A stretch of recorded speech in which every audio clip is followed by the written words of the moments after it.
came here several times with my father when I was little, but stopped eating here as often after growing up. I hope the food here will be to your taste.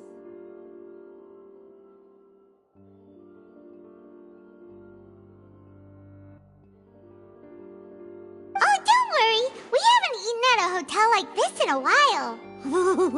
Paimon's getting excited already. In that case, I'll go order for us first. Please wait here a moment.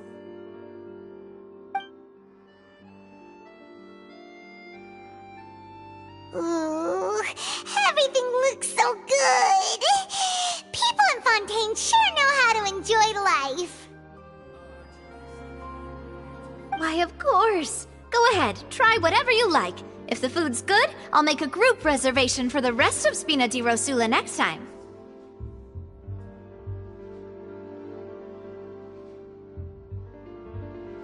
And if it's not?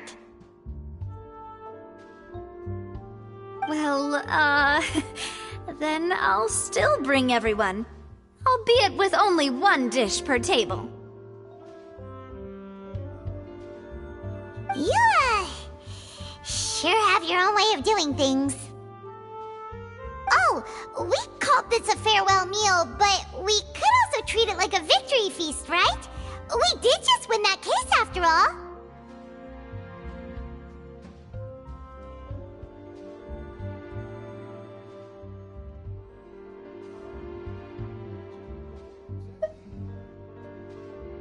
Oh, true. Very true. In that case, boss, we'll have another 2 dishes. Huh? Paimon didn't mean that you had to order even more food.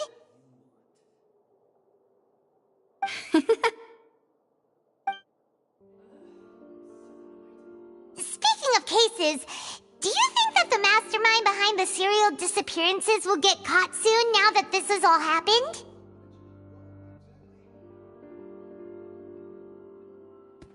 Well, we've certainly taken a big step forward, but I feel that's about it.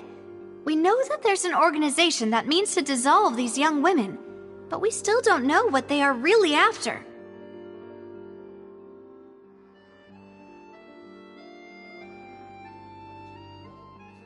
If it hadn't happened right in front of us, Paimon wouldn't have ever believed that a person could be dissolved like that.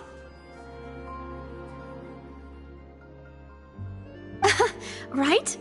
Yet it was because this was such a preposterous notion that the investigation could never really move forward before.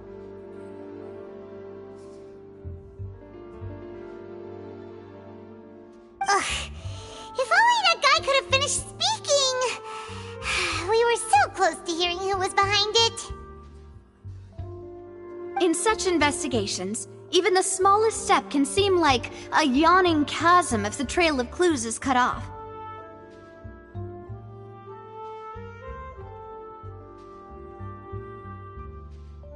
To be honest, I don't have high hopes for any follow-up that the authorities might conduct. It's not that I don't have faith in their ability, it's just that a different perspective is required in some matters.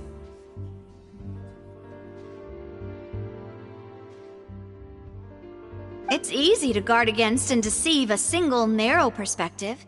A shift in thinking is required at such times in order to produce a breakthrough. Which is exactly why the Spina di Rosula exist. Those highfalutin folk are not all-knowing. That's why we exist. To seep into the cracks where filth falls through, where their watch fails them. That's the kind of problems we solve.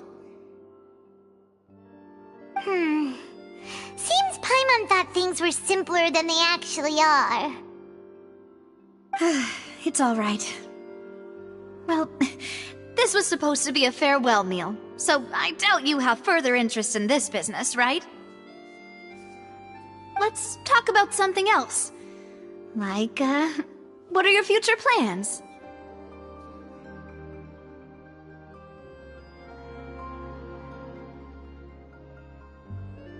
That's true. We didn't have a chance to speak to her after the trial ended. It didn't really seem like the right time or place to do it anyway. I see. So, your primary objective, which has been foiled so far, was to have a chat with the Hydro Archon. I've heard that there's a long line of people waiting to meet Lady Farina. I suspect you'll be waiting for quite a while, considering that you missed your chance today. Yeah, we've heard that she's super popular here in Fontaine, and that it'll be tough getting any of her time.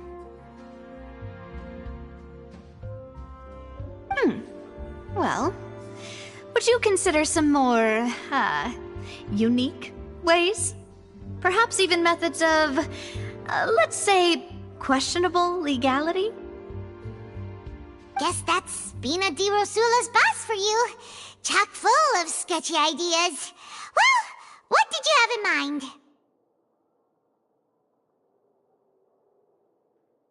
Well, one way would be to infiltrate a performance troupe at the Opera House, only to abandon your act at the play's climax and ask to speak to her after the performance.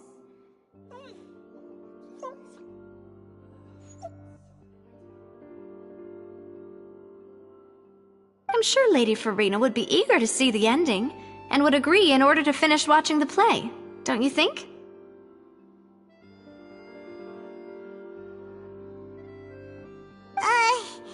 Could you suggest something a little more practical? This plan seems pretty hard to pull off. We'd have to go learn how to act, and acting's really hard. Alright, here's another. Find a way to conceal yourselves under her bed. Then, wake her up in the dead of night and demand answers. Don't let her go back to sleep until she answers all your questions. I can personally testify that this one works. When I'm sleepy, I'll do anything as long as I can finally get some sleep.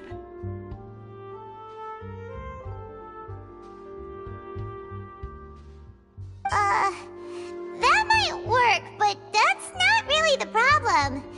The problem is we don't want to get ourselves arrested. Ah, valid point. I overlooked that part. I was just thinking about leveraging a person's desire for sleep.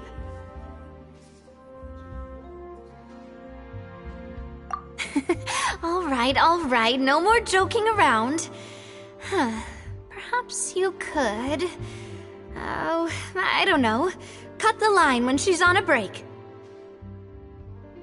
You did defeat her in court, clearing citizens of hers from false accusations.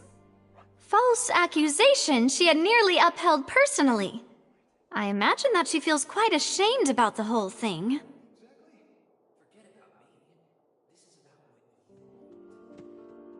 You mean that if we catch her while she's on a break, she might be too embarrassed to refuse? Oh, that does make some sense.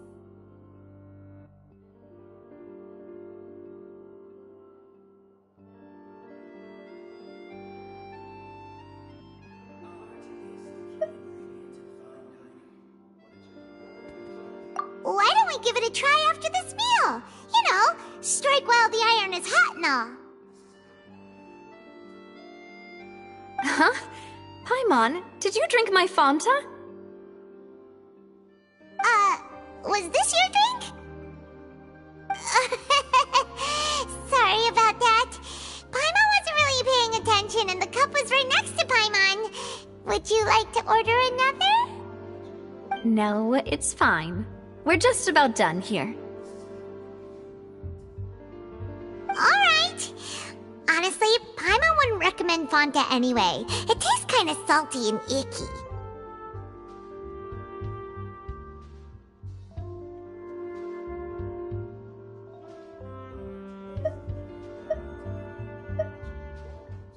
Is that so? Huh. Well, in that case, we'll have to blacklist the Fanta here then. If we're all finished eating, then I'll go pay. Yeah, we're stuffed. Thanks for the treat, Navia.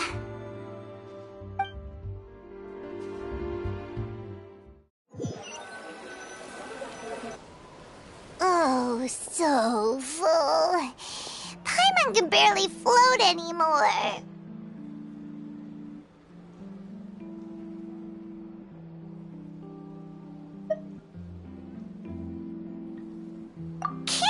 Paimon's barely an inch off the ground? Okay. As for expenses this month, we're left with... Hey, Navia! What are you doing over there? Oh, nothing. It was just a meal, you know? Nothing the Spina di Rosula can't cover.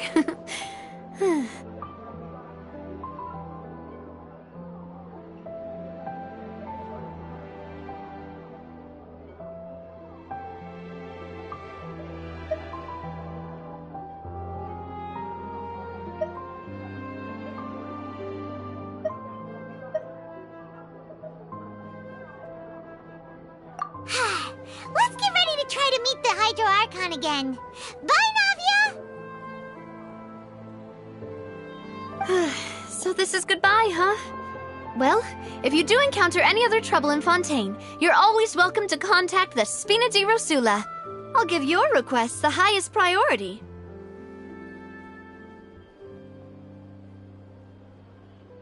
In any case, I wish you smooth sailing. I'll see you again, partner. See ya!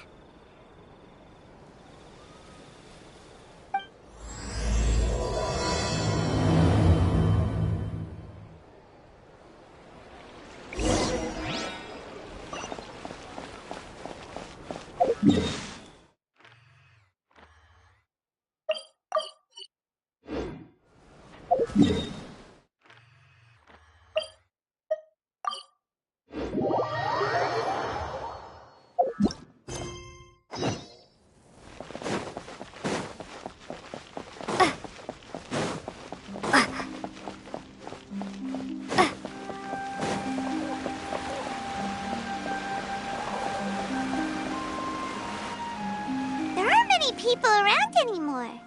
Looks like that boat we took to Araneas might have been the last one. Vache. Looks like we're back here again. Huh? Traveler? Are you hearing voices again?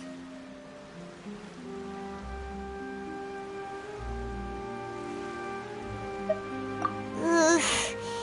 That's kinda spooky. Are you sure we don't want to come back in the morning? Vache? Vache. Hey, why are you still walking towards it? There might be something nasty in the water.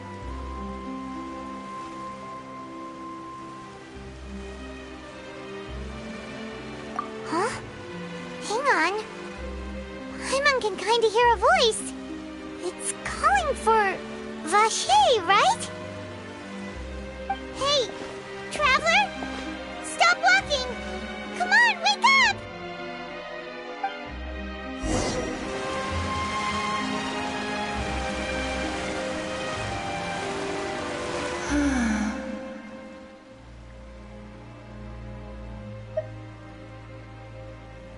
Vache, are you my dear Vache? No, wait. You seem to be someone else. Do you know Vache? Do you know where my love is?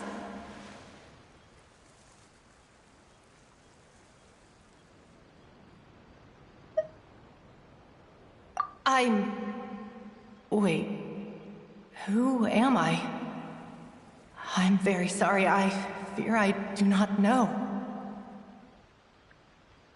My memories feel like they have been washed away like a flood. So many fragments dissolved amidst the tide, never to be recovered. How much have I lost? How many things that I once held dear while on land have I since forgotten?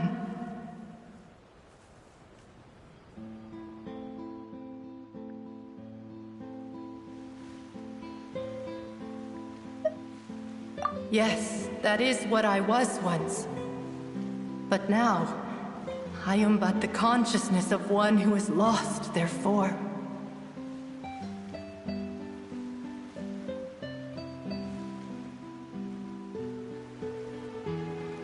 I do not know how I came to be like this either. I I only vaguely remember being covered in light blue water, and then all grew dim.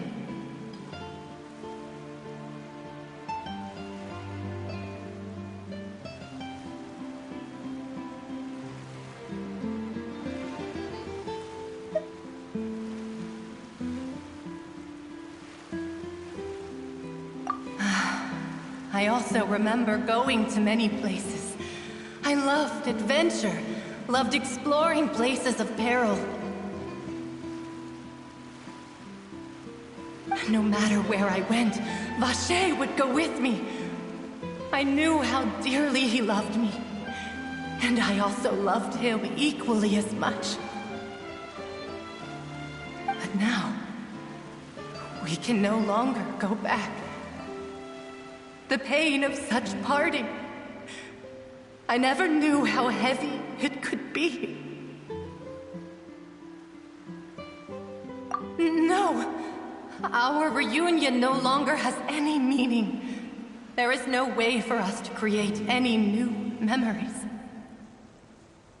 The thought of me gives him no succor, so let it lie forgotten beneath the waters.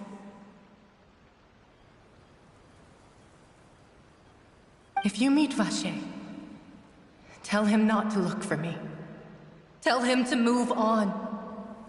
That is the only thing I still remember.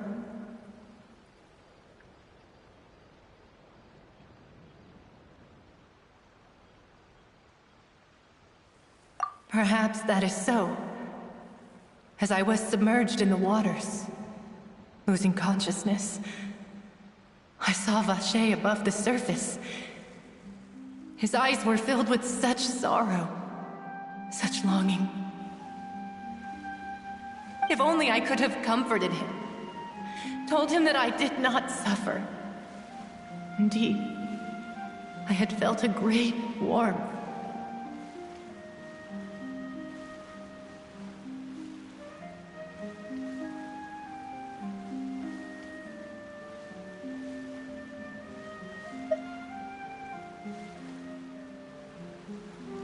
Is that what you call it?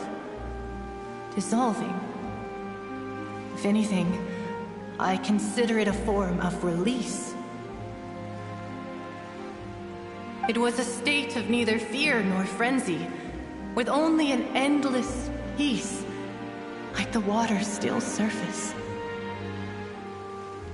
I could also liken it to being a thirsty person who drinks water for the first time, and only then sees how they have lived for so long in a world of endless want and anxiety.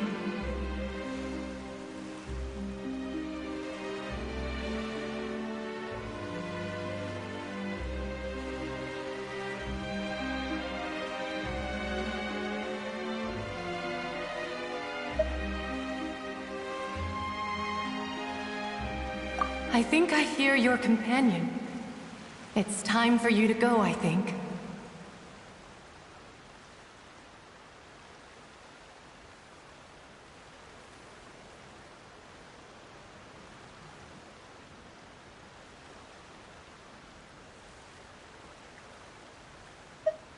Farewell, then. I am glad that you were able to sense my presence. Remember, if you see Vacher, tell him not to seek me out any longer.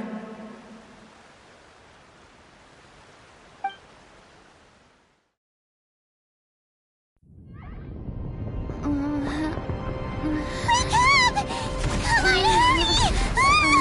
Navi is outnumbered!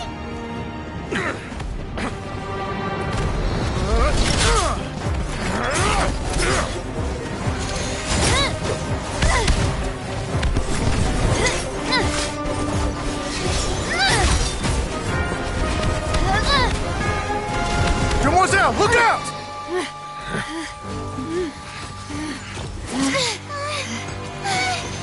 Dear God, it's a whole army of Gardamex.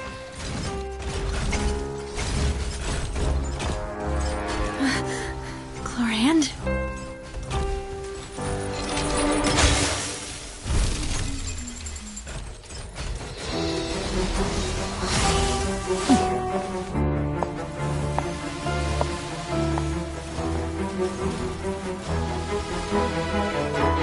Quick, now's our chance!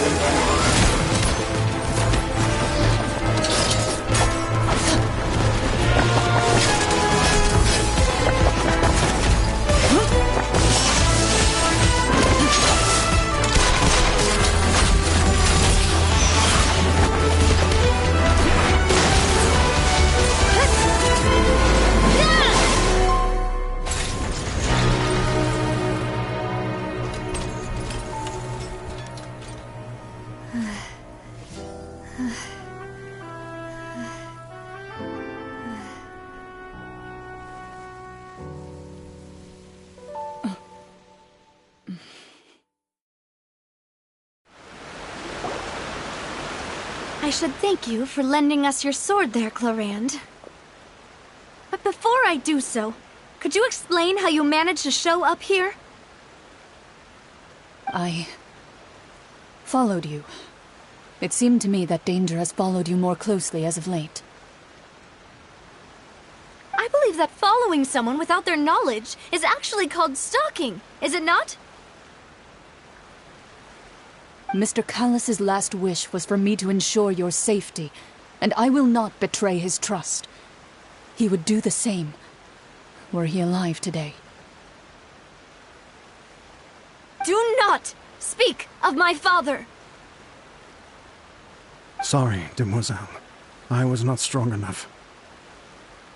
Thank you for your aid, Miss Clorand, but do keep an eye out for your manner of speech. I believe we all wish to avoid unnecessary emotional harm.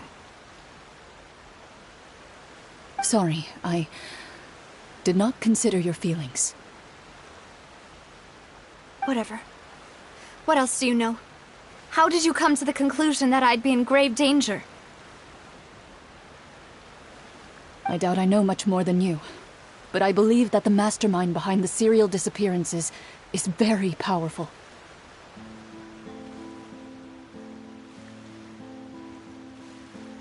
Your performance tonight will almost certainly attract their attention.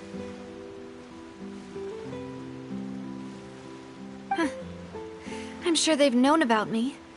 To be honest, I'm shocked it's taken them this long to act against me. And what about these Gardamex? I thought only those associated with the Maison Gardiennage could control them. None of these mecha have serial numbers. I was sure to check a moment ago. They are not the ones used by the authorities to enforce the law. I can only conclude that some powerful or wealthy party must have obtained them via illegal means, deploying them as a private force of sorts. What? Your point being that they're out of Spina di Rosula's league, then?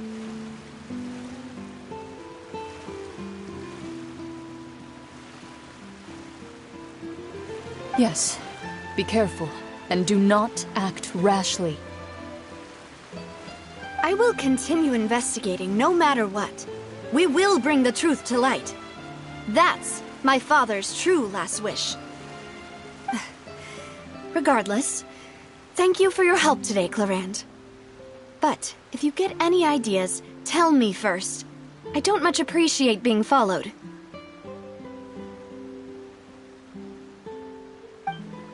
I do not think that they'll strike again anytime soon. So I shall stop following you. Good day, all.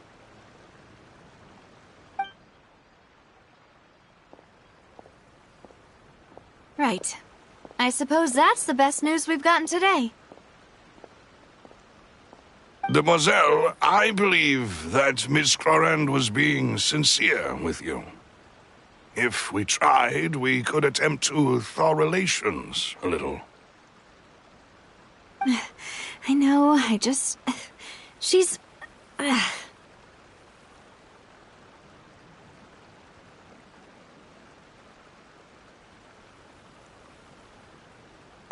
thank goodness!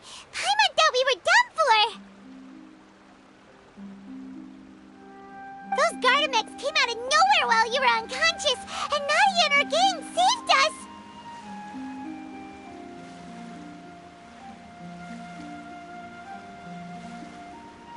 Oh, and there was that champion duelist named Clorand who came out to save us too! We got lucky there. Paimon probably couldn't have fought them off otherwise.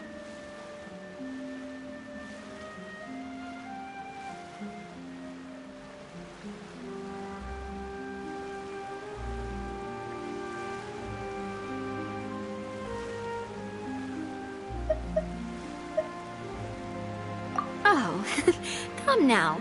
Forget all that polite talk. That wasn't really a farewell meal we had back there. Not for me, anyway. In truth, I hope that every meal we have together shall be a victory feast. As such, we're still partners. There's no need to thank me. It will take 50 years for me to match Demoiselle's magnanimity. If it were me, I would have joined the Spina di Rosula on account of her goodwill long ago. All right, you two. That's enough. Actually, Navia, how did you know that we were in danger? You sure did show up in the nick of time.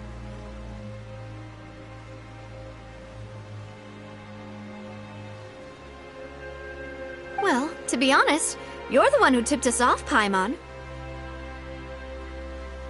Huh? Really? Paimon contributed somehow? Ooh, Paimon's even more amazing than she thought! Yes, all thanks to you grabbing my drink by mistake.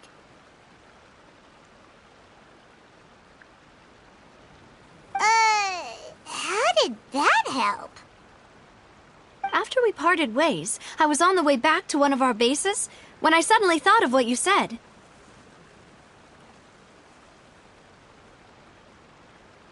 That the Fanta tasted kind of salty and icky?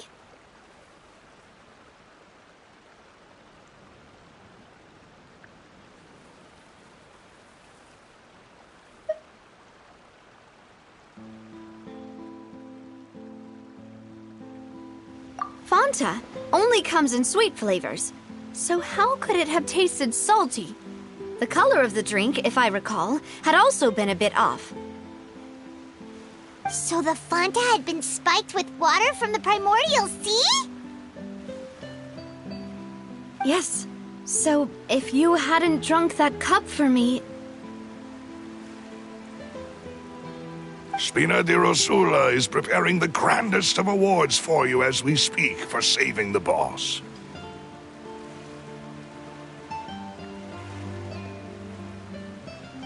Huh. Really?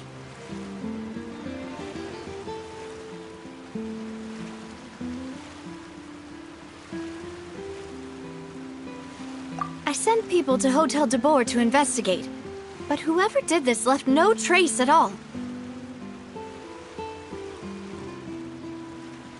That's when I figured out that you might be in danger and hurried here as quickly as I could. But why would they go after us too? All we did was defend Linny in court and help clear his name. Ugh, now we're caught up in this mess too, aren't we?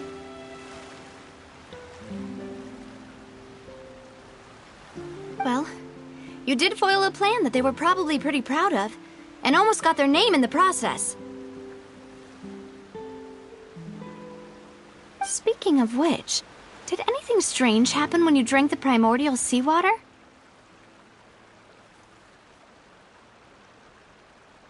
Well, it can't be a coincidence that the traveler fainted just now. She said that she heard that voice calling for Vache again.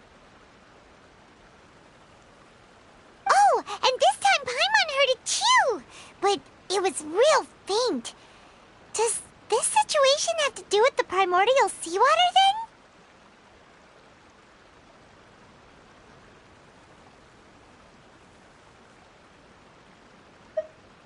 Does that mean the primordial seawater raises someone's sensitivity to hydro when it's used on people who are not from Fontaine? That doesn't sound like too much of a bad thing, to be honest.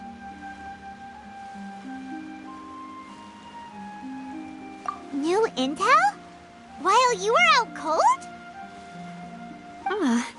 Well, let's hear it, shall we?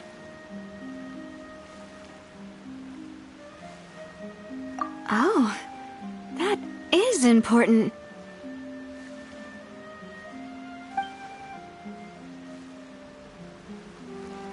Vache. That name doesn't ring a bell. I suppose he hasn't stepped forward as a witness in court lately. Since he saw that young woman dissolve, he was at least at the crime scene.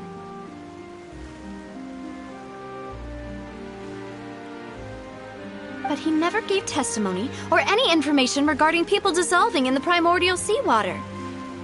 Could he have been threatened?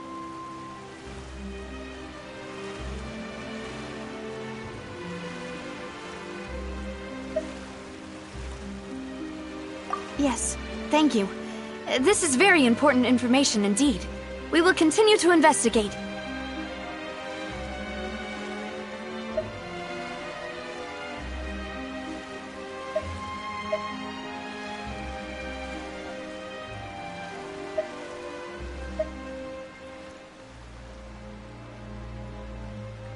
Oh, you mean you'll help us investigate? Well, you did say that our farewell meal didn't really count. That means we're still partners, right? And besides, we're in this now whether we like it or not. You're not gonna let those people who targeted us get off the hook so easily, are you, Traveler?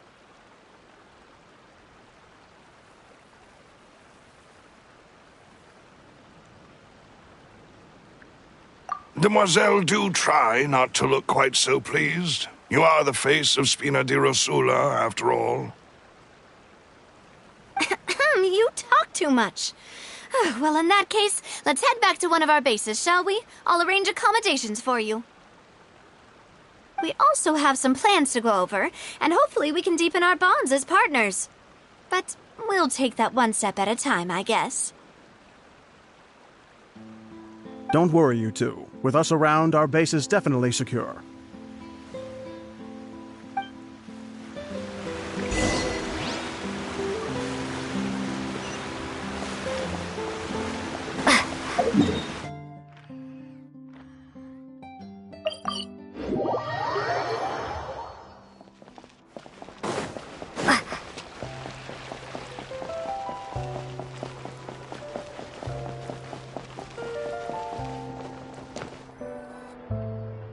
It's right up ahead, but let's make sure we weren't followed first. I've been keeping watch, Demoiselle. I haven't spotted anyone suspicious thus far.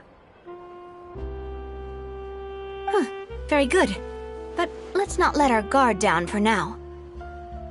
I shall find rooms for our respected guests.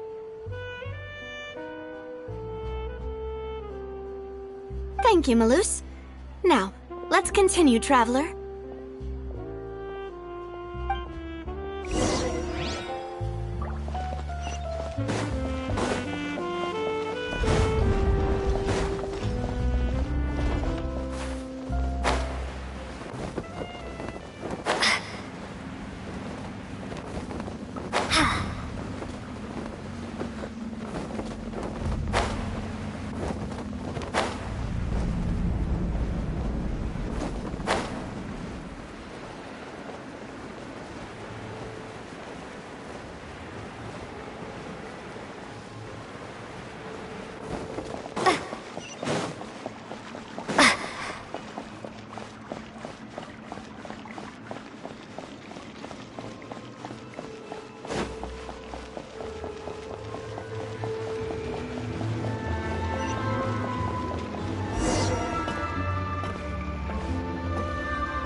This is your base?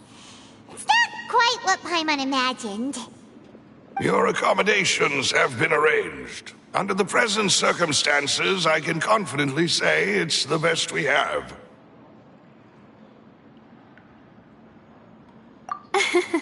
Well, our funds have been a little tight lately. After all, we don't allow illegal or unethical profiteering. In fact, our funds often come from citizenry who support us. Seems like it's tough times for everyone. But if you have the support of the people, that does sound like it's worth it. To be honest, our financial situation was a lot better back when my father was in charge a few years ago. I'm afraid I'm not quite his equal. Your father... He was the previous boss of Spina di Rosula, right? How did he... Demoiselle, if you'll allow me to explain. No. I'll explain it myself. I suppose I couldn't run from this topic forever. And as partners, this is something I hope they can understand. My father's name is Callus. Yes, the same one they call Callus the Unfaithful in the streets. 3 years ago, he was accused of murdering his own friend. But he chose a duel to defend his honor instead of standing trial. He died in the duelist's ring. Oh no. But I do not believe my father was a murderer. I'm sure he was set up. At the time, I believed that if he only stood trial and was duly investigated, something amiss would crop up and prove his innocence.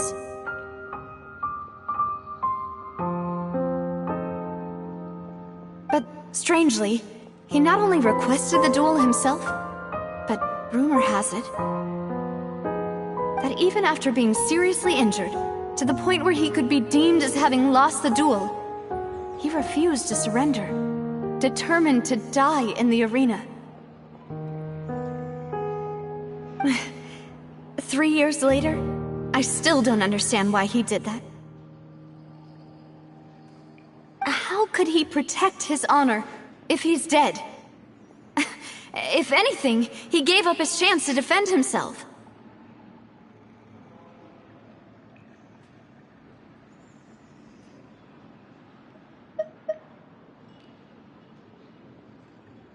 The closest piece of info I have is that my father had been investigating the serial disappearances case at the time of his death.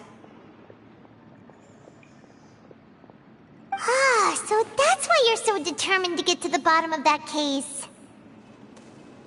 That's right. I've also tried to investigate the murder my father was implicated in, but I haven't found a single new clue in my countless reviews of the investigation records. However, I believe that if the murder case is related to those behind the disappearances, they must know something.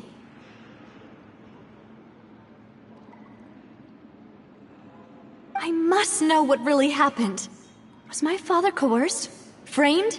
Even if he really did kill his friend, I must get to the truth.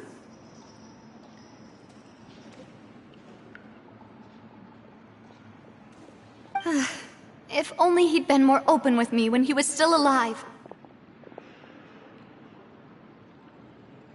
He even hid the fact that my mother died due to complications when giving birth to me. And now, here I am investigating his death. You really are a handful, aren't you, Papa?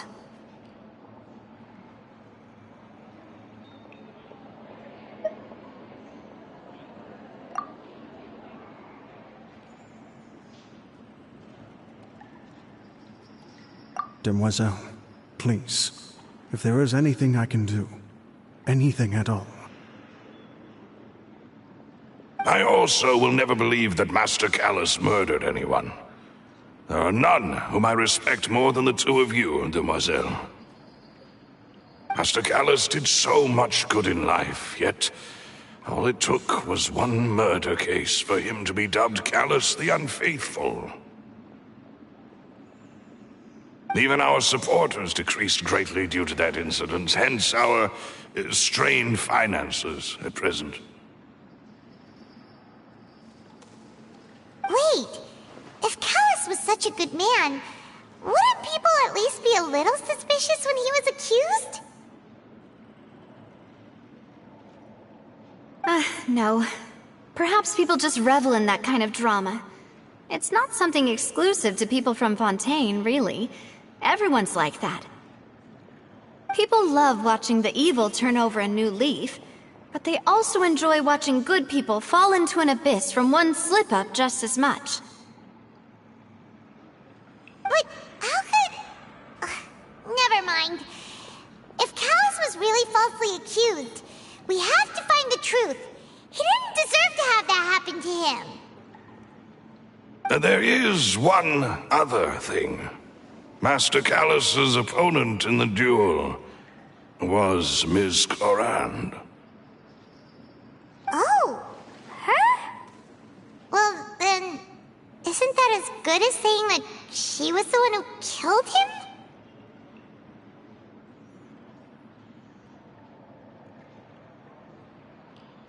Yeah, that's not the sort of thing that you can just let go and move on from. Miss Clorand has always placed great emphasis on the honorable nature of the duel. If her opponent doesn't yield, she will not stop either.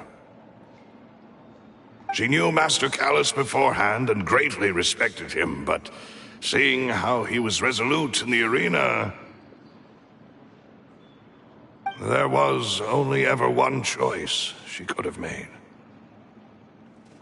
It's not that I don't understand her at all, but I just can't deal with this yet. Don't worry, Navia. Paimon knows how you feel. You don't have to force yourself to do that. Afterward, Miss Clorand told us that at the start of the duel, Master Callus requested that she ensure Demoiselle Navia's safety.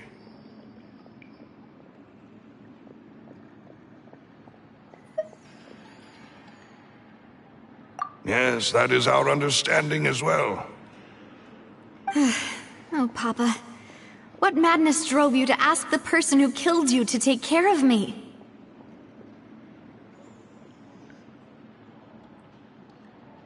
All right, anyway, that's the information I wanted to share with you. Even if it did sound like I was just complaining towards the end.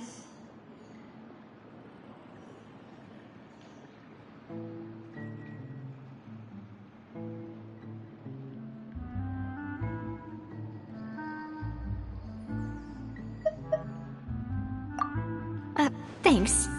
You two should go and rest. This was quite a day after all.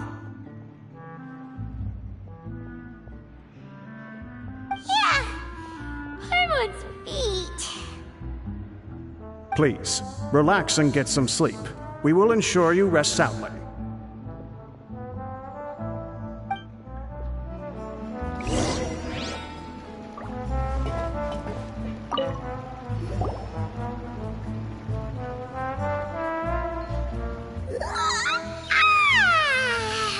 Paimon slept so well. This place feels almost too safe. Huh? Navia? Where did the other two go? I sent them back to Poisson. It's Spina de Rosula's place of origin, and where we have our headquarters. There's not much for them to do here at the moment. Paimon gets the feeling that you're just trying to get them off your back. But never mind that. When did you get back? Were you waiting here the whole time? No, I just returned after going out for a while. I did some investigating yesterday regarding the name Vache. Wait, so you didn't sleep at all? How could I after having such critical new evidence appear? Guess Paimon wasn't speaking for everyone just now, huh? Unfortunately, this name seems to have been wiped from existence. It doesn't seem to have a match anywhere. I suspect that those behind this have already taken steps to hinder an investigation from this angle. But that does prove that this Vache person is a key witness in the incident. Does that mean we're too late, though? No. There is one ray of hope. One place in Fontaine that they would find almost impossible to threaten. no matter how much they wanted to. And that is the archives kept by Chief Justice Neuvillette, a place where detailed files on all the cases in recent years are kept.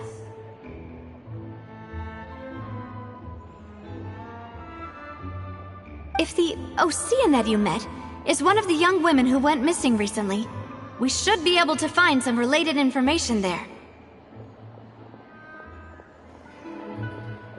So Neuvillette maintains an archive of case files? Whew. Guess that's the hard-working Chief Justice for you. In that case, let's go talk to him, shall we?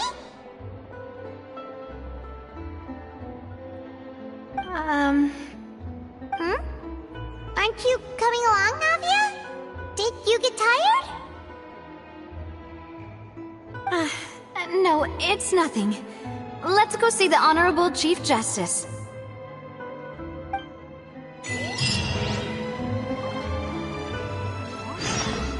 The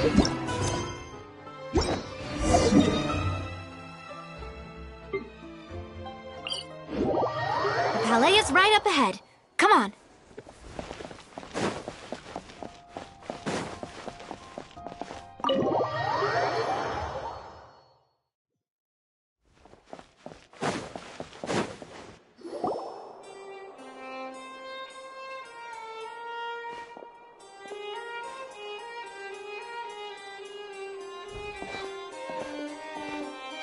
Please state your business here. The Chief Justice is presently occupied with official matters. This place does look pretty heavily guarded. Guess that proves that Neuvillette's files are really secure. Hey, don't you recognize us? Huh? Who are you? Just to be clear, I don't care who you are or who you might be related to. Our rules make no exceptions. See? They've got great discipline, too.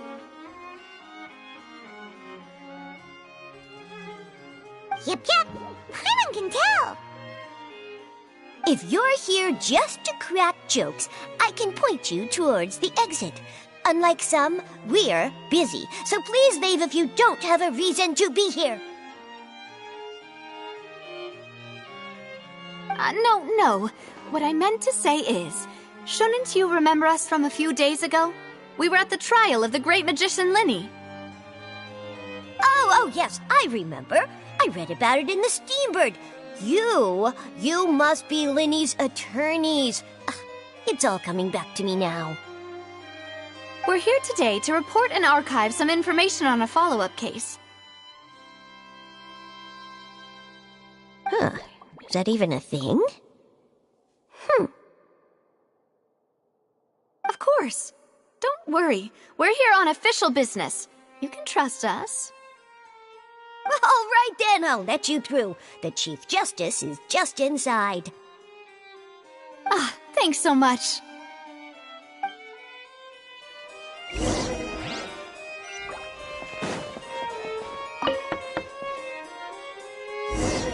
Please come in.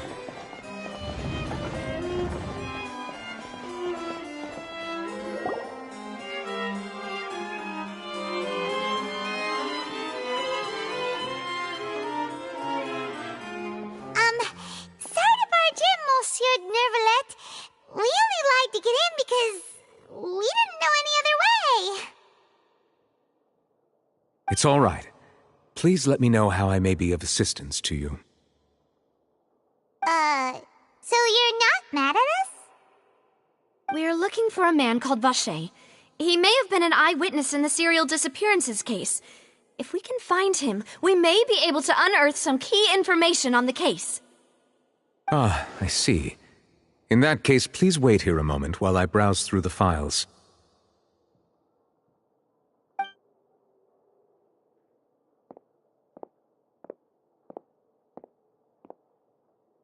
Who knew that Neuvillette would be so easy to talk to?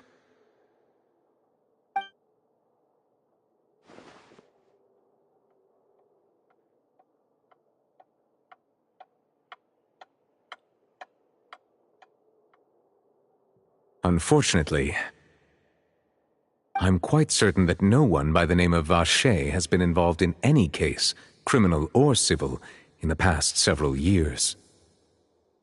There are no records of him either in the files or in my memory.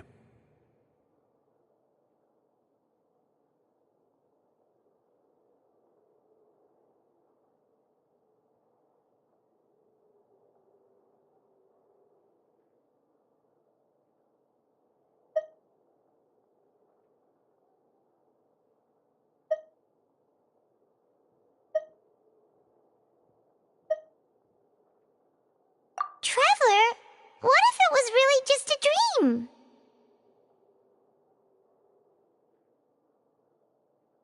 Is that so? All right then. Thank you so much, Monsieur Neuvillette. We'll take our leave now.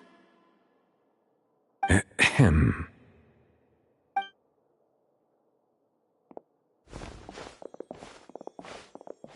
Miss Navia, I can understand how you feel. Your father, Callus, was a truly exceptional man. We deeply regret his passing.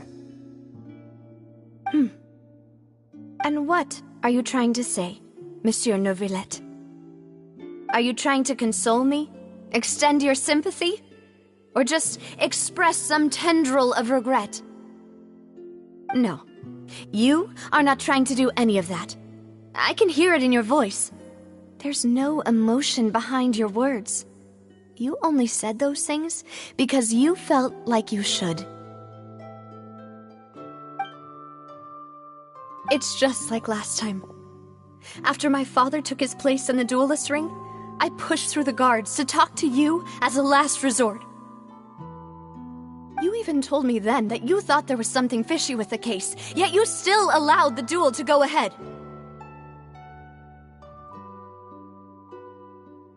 In your eyes, the value of a human life is nothing compared to those cold laws you hold so dear. If you truly regret my father's death, then why didn't you call a stop to the duel? Why didn't you give me the power to stop him from throwing his life away? Why did you just let him die, despised and hated by all? Everything was hanging on a thread at that moment. Just the tiniest effort could have changed everything. There are still so many things I never got to tell him.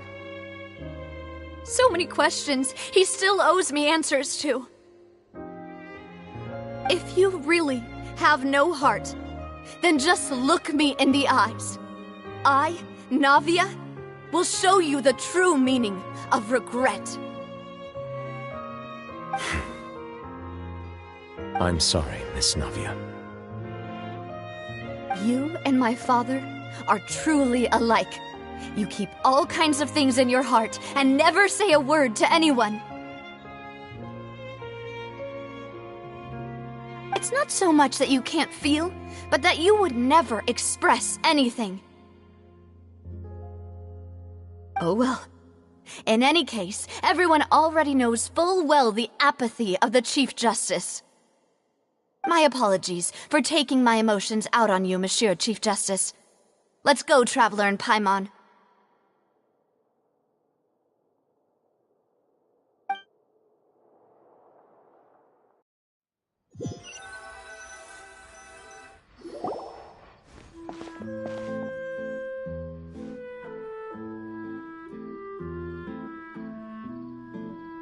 Navia, are you okay? I'm fine. Rain. It's raining. You're right. Wasn't it still sunny when we went into the building? And there shouldn't be any active trials today. How strange. Now that I think of it, on the day my father was convicted of murder, it was also raining.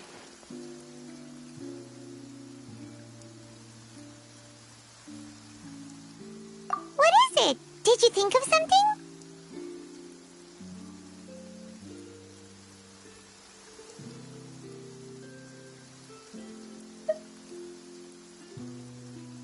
Yeah, he was outside. It was uncovered and the rain could fall there. Why? Do you think the rain could have affected the crime scene? That thought has occurred to us before. We've even expanded the search area to try to account for that, but didn't find anything of value.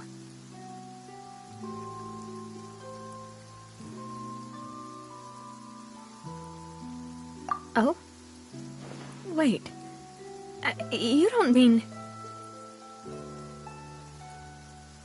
So you're saying that the true murderer could have been turned into water and then got washed away with the rain?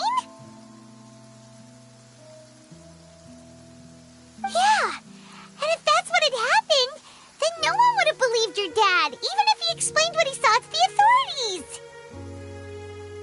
I really think I found a true genius for a partner. You're completely right. How did I not connect the dots earlier? All right, let's go to Poisson. With this new lead in mind, we'll get to the bottom of my father's case for sure. Yeah, we're gonna make progress for sure this time. Do you want to go with me now? Or do you want to head over by yourself later?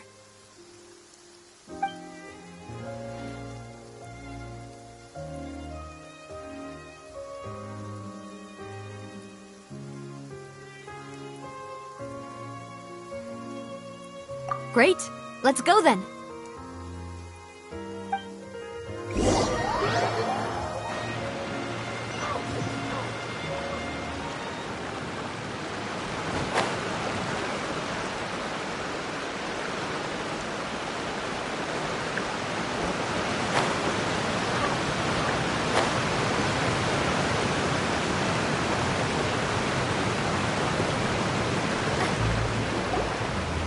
Whoa, what a huge ship! Why would a ship be anchored at a place like this? There's no need to be so surprised. While it may look like a ship, it's actually Spina di Rosula's headquarters.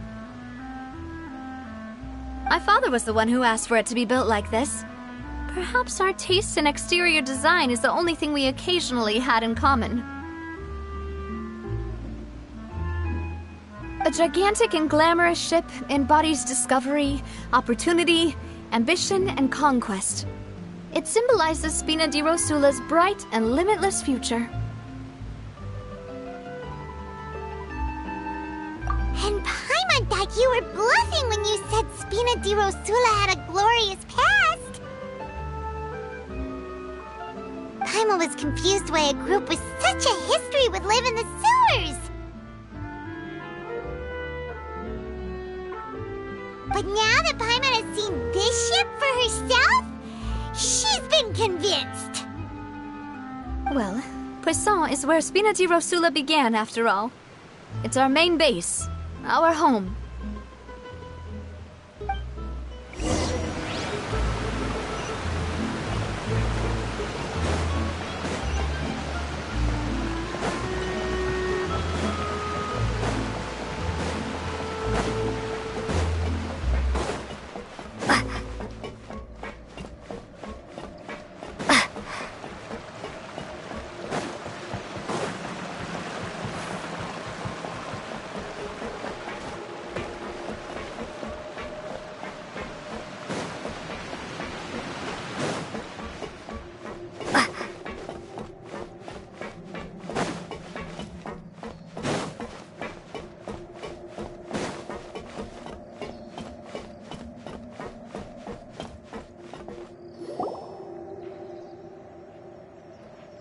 Melus, we're back! Apologies for the wait, demoiselle, and our most important partners. You said before that you still had some business at the court. What brings you back to Poisson so quickly? About that. It's because my partner here reminded me of something really important. You see, what if my father's case had something to do with water from the primordial sea? You still remember, right, Melus? On that night, it was raining? Yes, the case was quite similar to that of Mr. Linney's. Both were what you'd call impossible murders.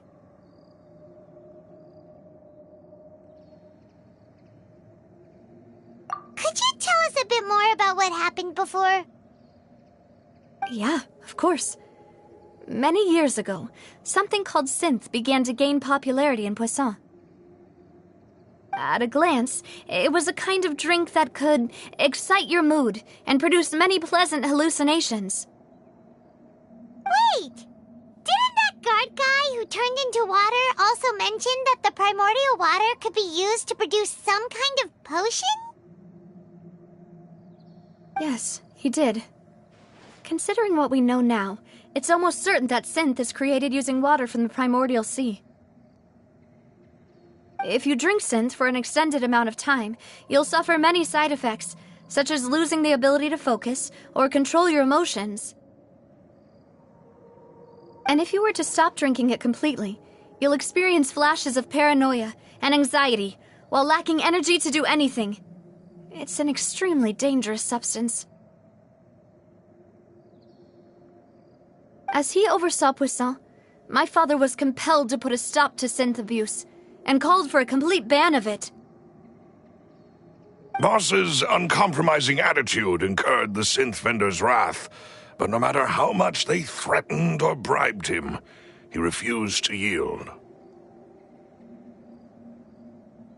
Not only that, Boss became determined to find the mastermind behind the synth operation and put an end to the problem once and for all.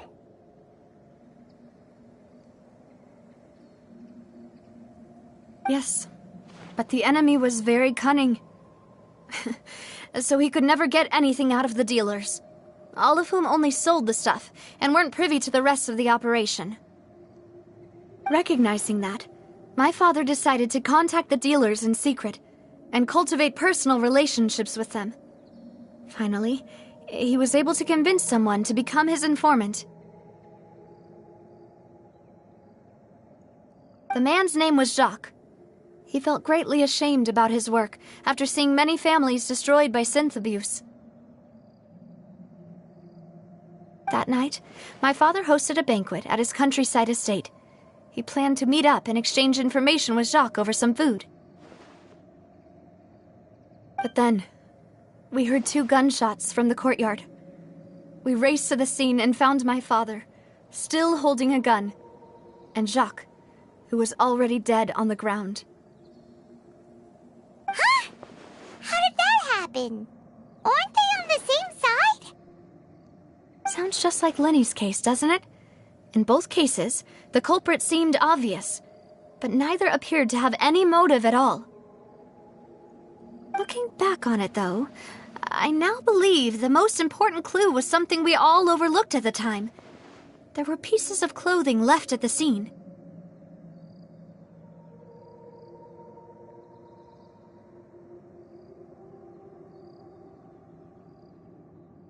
Precisely. It's all thanks to you that I made the connection now. Back then, we all just thought they were some costumes that Jacques used to disguise himself at the banquet. But, considering it now, it's almost certain that they belong to a third person at the scene. With one extra person, we'll also need to reconsider why the 2 shots were fired.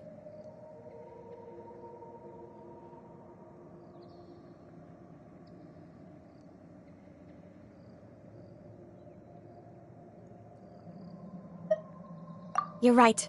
We still don't know what happened.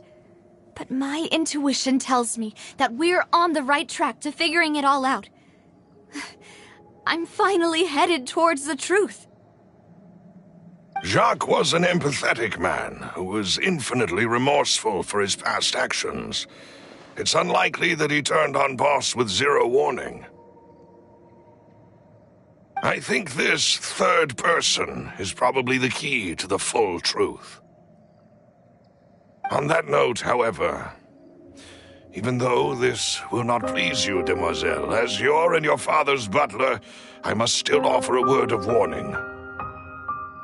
Our opponent is insidious and cruel. They are extremely difficult to deal with, and Boss has already lost his life trying to bring them to justice. Even though Spina de Rosula has lost most of its former glory, Poisson has welcomed a new time of peace, and we have been allowed to live out our lives. There is no need to follow your father's path. It would be both wise and in line with Boss's wishes to step back and give up on the case. If that's indeed what he wished for, then he should have told me that himself. Was I not the closest person to him? And yet, I was the one most kept in the dark. What was the point of him dying without sharing any of the secrets he knew? Did he manage to protect anything in the end? Synth is still here. Callus the Unfaithful is still his epithet. And Spina di Rosula is barely getting by. Did he think I'd just accept his meaningless death and live out my life just as meaninglessly? I've never accepted that. Ever. Not since that day, and certainly not now. I want to find out the real answer for everyone's sake. For the missing girls, for the victims, and for myself. Davia. This is indeed the best moment to act. Your partner appears to be quite reliable, and more importantly, Demoiselle, I think you're also ready to take this on. So you do know something else, Malus? Yes, I do. In fact, even before that banquet, Boss already knew of the connection between Synth and the serial disappearances case. But what drove all the tensions to the boiling point was the revelation that you, Demoiselle, had been selected as the next target to disappear. What? Boss also didn't tell you that he had been diagnosed with a rare illness. The doctors told him that he had... And the serial disappearances case caused him great anxiety. 5 years was nowhere near enough time to resolve this long-standing conflict. But once he passed away, all the danger would pass on to you. Knowing all of this, he decided to use one final intimidation tactic before his death. He claimed to have already gotten his hands on some key incriminating evidence for the other side, and even told some members of Spina di Rosula about the details. But as long as you remained safe, he would not share the evidence with the public. If something were to happen to you, then he and all those he told would immediately expose all they knew about Synth and the disappeared victims. Right, so nobody would be able to get off scot-free. As we've seen, Boss's tactic has worked. Even though Boss has been gone for a long time, the other side has not tried to take Demoiselle's life. No, I don't believe it. He never appeared to look sick to me. No father wants their daughter to see them weak and haggard, especially someone as proud as Boss. To him, dying in a duel and suffering lasting dishonor as the Unfaithful were still far preferable than losing face in front of his daughter. So he chose to die in silence, so that he could protect me. I'm afraid you're not understanding this correctly, Demoiselle. What Boss wanted to hand to you was not a parasol, but a sword. If Boss's spirit could hear you telling me that you want to find the answer for the sake of everyone involved, I'm sure he'd be extremely proud. That fool. Couldn't he have just given it to me straight? No. He might have set up everything precisely because he never thought I'd be able to understand him. Is that the amount of confidence he had in me? And what if I was never able to make it to where I am now?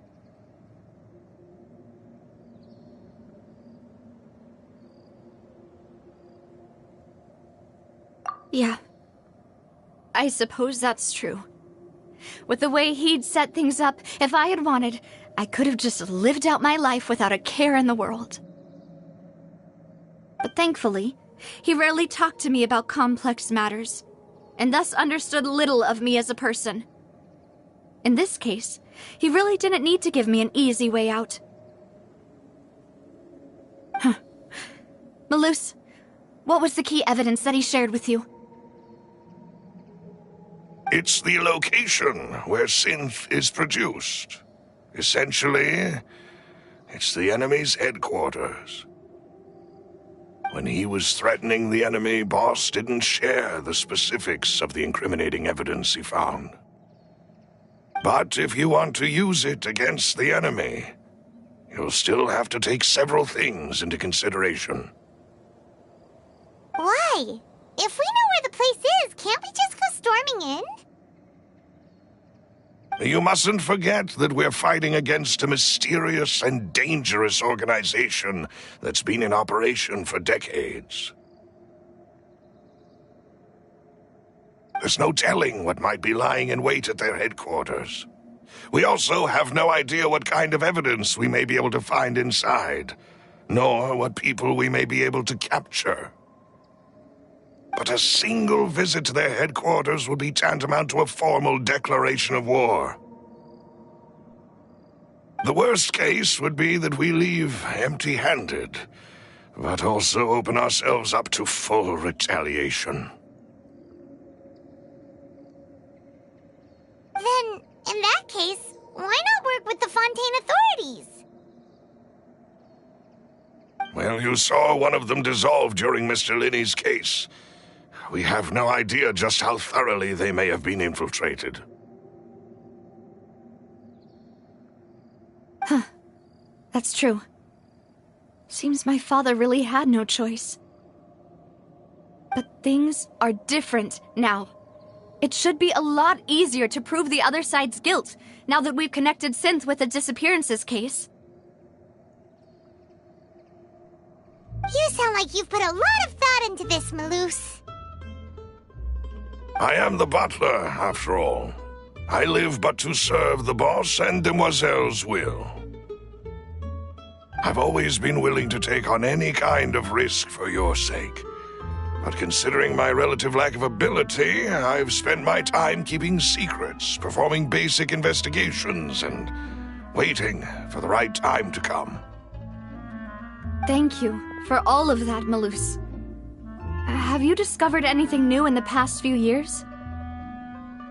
Let me think. One conclusion I came to was that the enemy must be quite familiar with Spina di Rosula, or at least have an informant planted here. When I announced orders to the organization's members on Demoiselle's behalf, I used to deliberately keep a few people in the dark and observe the reactions of the synth vendors. If the vendors didn't change their plans, then the individuals informed of our orders must be innocent. If the vendors packed up and fled, however, then someone must have given them the news. After several rounds of testing and investigative tracing, I've narrowed the suspect list down to 3 people. The first is Florent, Spina di Rosula's senior advisor. Huh? Florent? Yes, surprising, isn't it? He was one of the people Boss trusted the most, which also means that he was someone who understood Boss really well. Thanks to his position within Boss's innermost circle, he always knew our upcoming plans and could thus avoid capture this whole time. There's someone else like him too. Marcel, the head of Confrérie of Cabrières.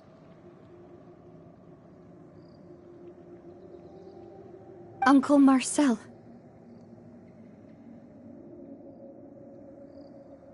It's a guild in Poisson. Boss helped it to grow to its current size and prominence. In the beginning, they were only reselling some daily goods, but now they're One of the richest guilds around, with a lot of business connections in the city.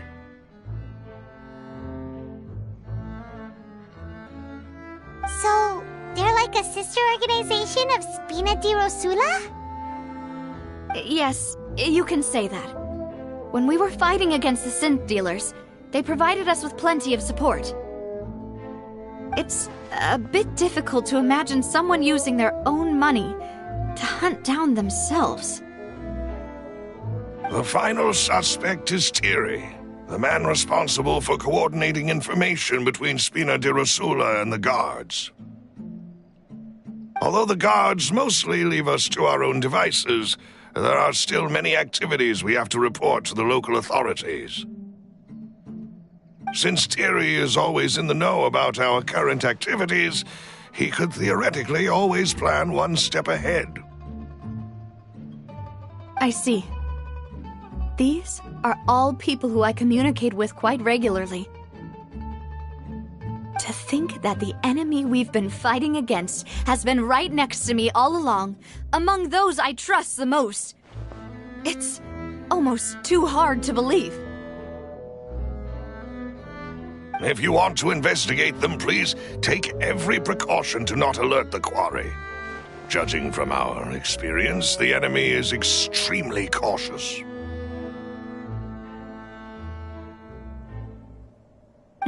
Of course. And thank you, Malus. You've provided us with a lot of great information. You're too kind, my lady. I'm just doing my duty. And before I forget, proving Boss's innocence would also mean clearing him of blame in Jacques' death. After that incident, Jacques' wife and daughter were taken into the Spina's care. They still live in Poisson today. If it might help, you could also pay them a visit. I can make the necessary arrangements. Aw, thank you so much, Malus. You really are the best. A new case awaits, my dear partner.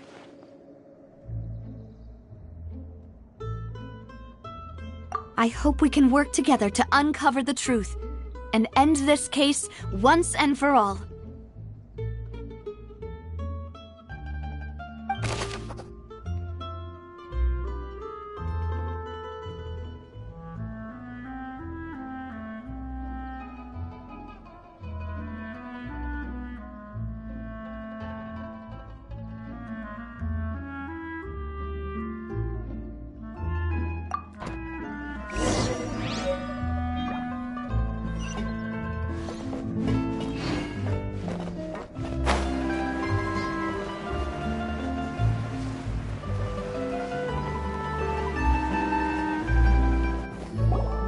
It is settled, then.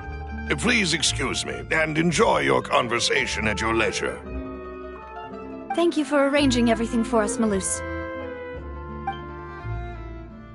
Excuse me, miss. Do you need anything from us? Hey,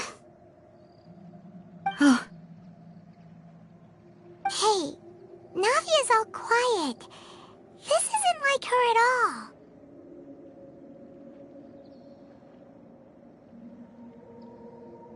I'm sorry that I only came to visit after all this time. After what happened, I didn't know how I was supposed to face the two of you. Ah, if it's about that, there's no need to apologize. After my husband died, Spina di Rosula sent us a lot of mora and support. I understood your guilt and apology to be genuine. But aren't all of those things nothing compared to the loss of Jacques? I can understand the kind of pain that comes with losing a father so needlessly. You don't understand at all. I didn't know how to face you, because I didn't know what I could possibly bring as a consolation gift. I know only the full truth could bring closure to you, and to all of us. I'm sorry. I appreciate the sentiment, but you don't have to carry all that guilt. On the matter regarding my husband, my daughter and I have more or less found our answer already. Would you mind sharing it with me? I really can't believe that my father could ever bring himself to shoot Jacques. I always knew that my husband's money was earned through others' suffering. He told me countless times that if he could turn back the clock, he would never go into the synth business again.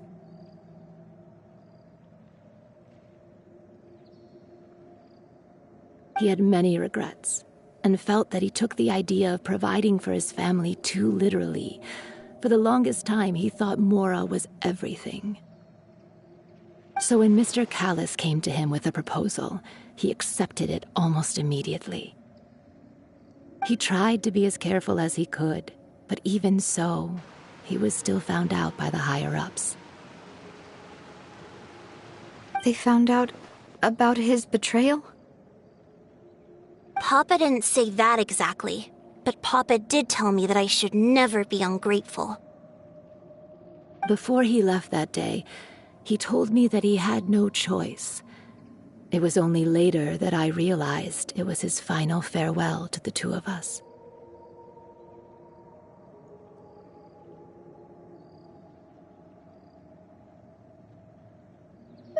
I don't know that for sure, but you could say that's the conclusion I eventually came to. Which is why I'm the one who should feel guilty.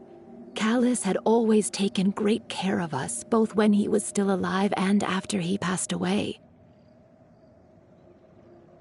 Even if he fired the shot that killed my husband, it was likely in self-defense. It is impossible for me to hate him for what he had done. But Mama, why is Papa still the bad guy if he did the right thing?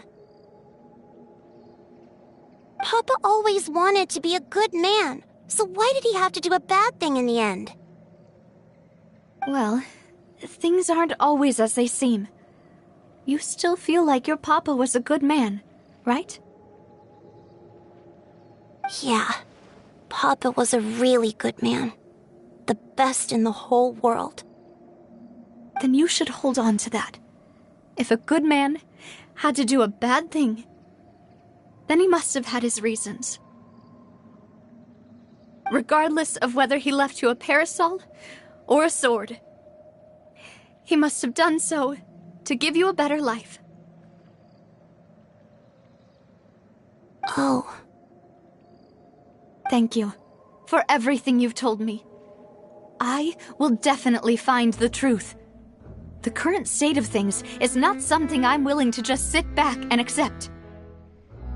Thank you. I'm very grateful to hear this from you. Even though your personality is quite different from your father's, your determination when you speak is really similar. You really think so? That's the first time anyone said that to me.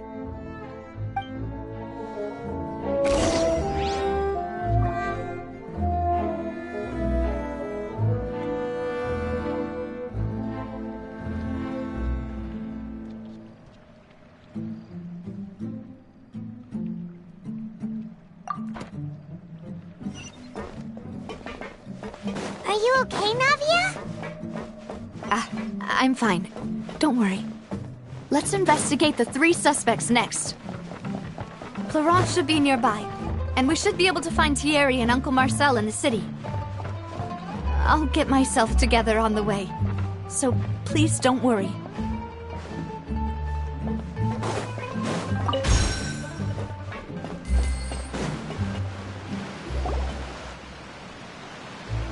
Greetings, boss. How may I be of assistance today? I'm sure you've heard about what happened at the Opera House. Someone got turned into water right in front of us. Yeah, I've heard. With something that dramatic, I'm sure journalists will milk it for all it's worth. And it'll be all the talk for the next several weeks. It also reminded me, on the day that the incident happened with my father, it was raining outside. and we found some clothes left at the scene.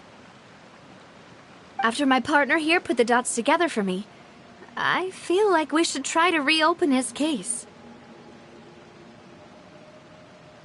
Can you do me a favor and try to recall what happened that night?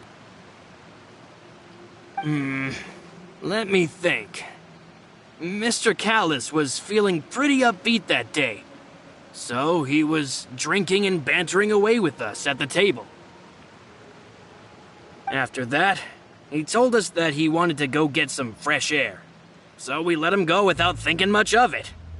Who knew that we would hear 2 gunshots ring out right after? My first reaction was that Mr. Callus's life was in danger, so I grabbed my holster and made a mad dash toward the scene. But when I got there, it was already too late. Mr. Callus was standing over a dead body with a gun in his hands. All we could do was look back and forth at each other, not knowing what to say. So you also remember 2 gunshots then? Indeed. The guards said that the first shot didn't hit anyone, while the second killed Jacques. But I've never really bought that explanation. Reason being, Mr. Callus had left his gun on the table. I even made sure to confirm that before running to the scene. But according to the guards, that doesn't mean he couldn't have had other guns on his person.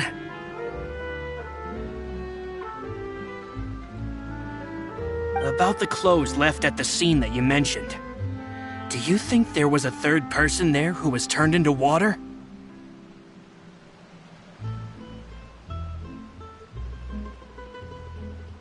At least from our perspective, my father had no reason to kill, so he would also have no reason to bring an extra gun with him. The gun he was holding probably belonged to Jacques, or a third person on the scene. Yeah, that makes a lot of sense. So you're saying Mr. Callus ended up with the gun because he seized it from one of the other guys? But hold on.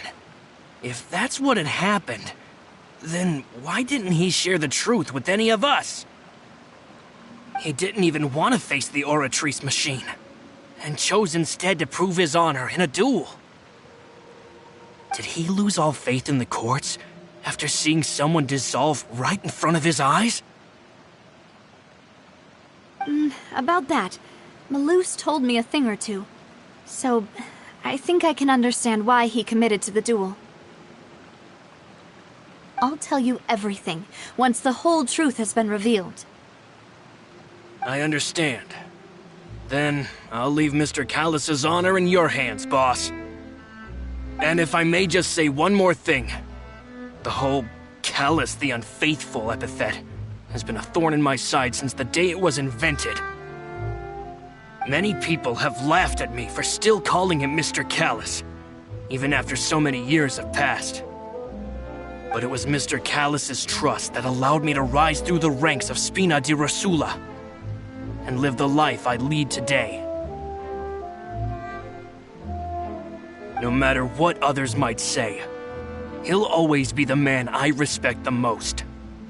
And he'll always be my boss. Don't worry. I will definitely find the truth. You and all our other comrades at the Spina deserve to know the truth as well.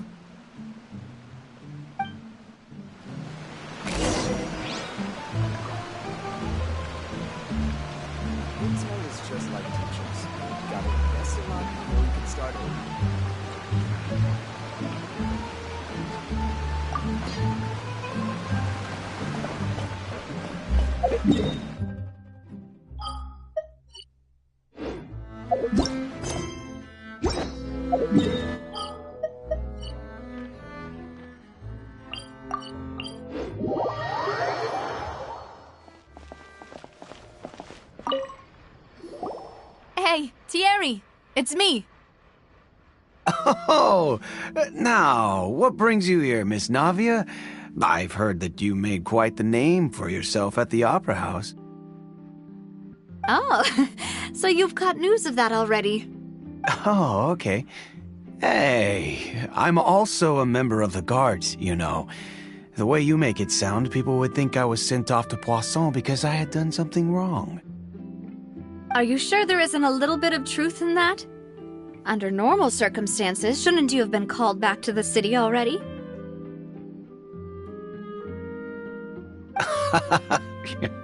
I mean, where I work is really up to me. Let's just say I enjoy the ambiance of Poisson. Callus did a fantastic job running the town, building Spina di Rosula from the ground up and clearing many obstructions in my way. It would be next to impossible for me to find a similarly easy but high-paying job in the city.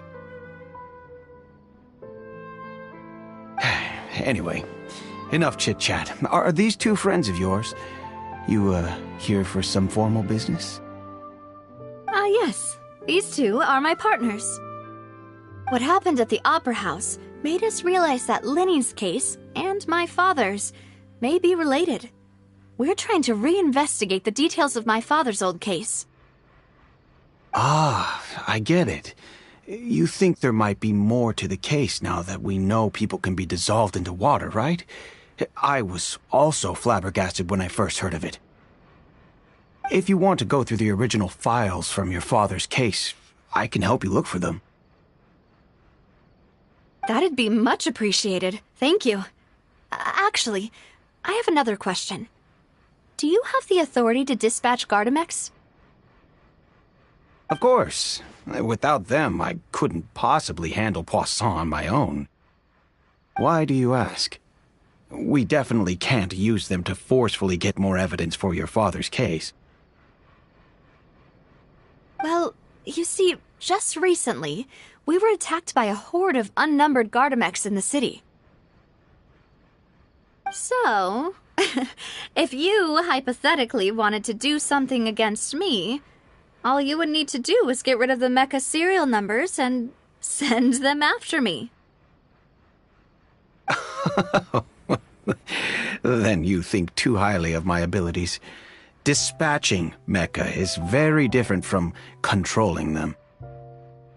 If I had to make an analogy, when you order a dish, the chef will make it for you. You can ask the chef to cook, but not to massage your shoulders or carry your baggage. If you try to make unreasonable demands, the chef would just think you're out of your mind and ignore you completely. The same goes for me and my Gardamex. Removing a serial number is also not as easy as you might think. There are a lot of complex steps to it, and it's almost impossible to keep it a secret. So I can promise you, those mecha were definitely private units. They're certainly not cheap. So whoever their owner is must be super rich, powerful, or both. Now that you mention it, though, being in the synth business would definitely be profitable enough to afford this. Oh, then you're officially in the clear, Thierry. Oh, well, thank you for the vote of confidence, Navia.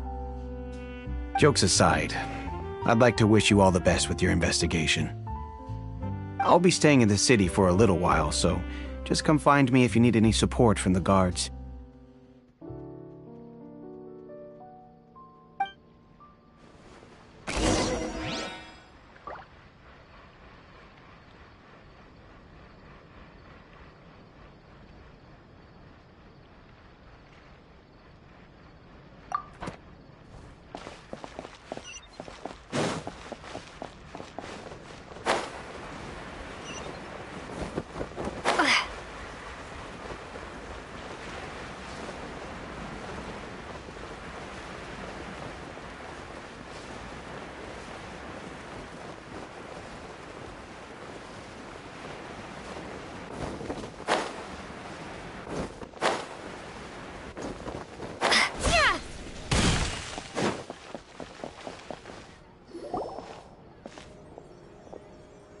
Hello. How may I help you?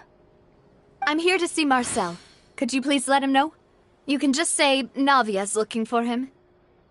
Sure. I will let him know right away.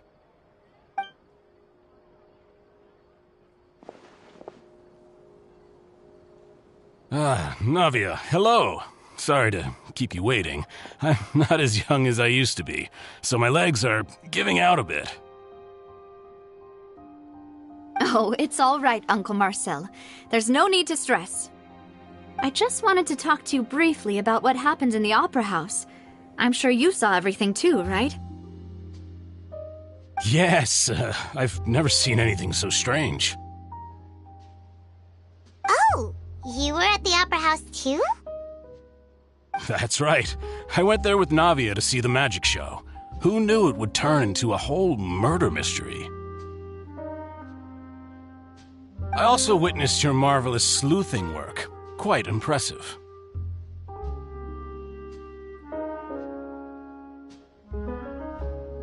To beat the Hydro Archon at her own game on her own turf, I can already imagine everyone in Fontaine discussing your exploits over a few glasses of wine.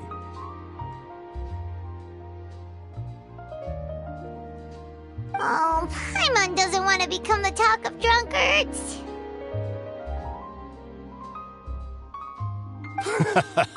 Apologies. It's just how Fontaine is as a nation. Everyone loves drama and theatrics. Uncle Marcel, you've also noticed that other thing, right? The fact that humans can dissolve in water? Yes, I was reminded of your father's case right away. Is that what you're investigating now? Exactly. I still don't have much solid proof, but I can sense that the other side has already begun to act. Oh, and what makes you say that? We were attacked on Araneus by some unnumbered Gardamex. And there was also an attempt to get me to drink water from the primordial sea. If not for the vigilance of my partner, I probably wouldn't even be here talking to you right now. Oh, you're giving us too much credit. Wasn't it you who protected us? Alas, it seems things are heating up again. The peace that Callus sought so dearly will soon become a thing of the past. But rest assured, Navia, Poisson will always remain a safe haven for you. If you're scared, you can always return there. If anyone dares to lay their hands on you there, the Confrérie of Cabrières will use its funds to the last Mora to bring them to justice. Thank you, Uncle Marcel. But I don't intend to go into hiding. I'm going to strike while the iron's hot. Do you have any new thoughts on my father's case? About that. Sorry, my age is catching up with me, so it'll take me a while to recall my memory. The Confrérie was responsible for that banquet, so I was out and about the whole time making sure things were running smoothly. I didn't even have the time to drink with the guests. Then I heard the sound of a gunshot, and the rest was history. Oh, it's okay. No need to push yourself.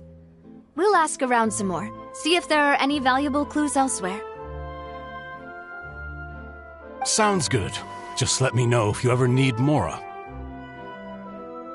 All my wealth comes from Callus's patronage and support. I'll spend however much it takes to clear his name.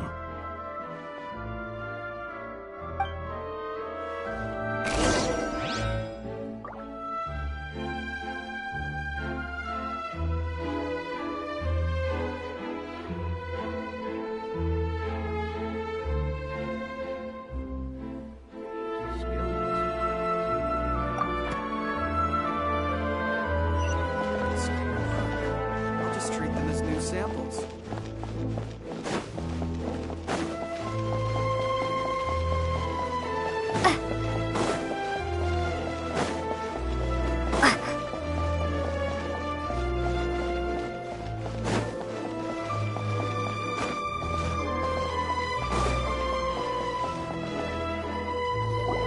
We've talked to all 3 suspects, purely based on their conversations with me.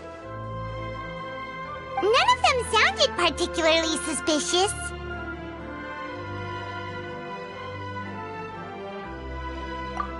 I suppose that's to be expected, though.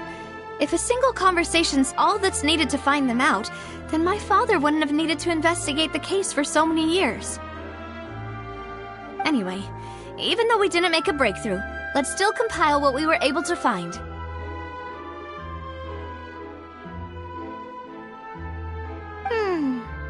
But where should we start? Ah, you're right! Flora mentioned that Callus probably only ended up with the gun because of circumstance. That makes sense.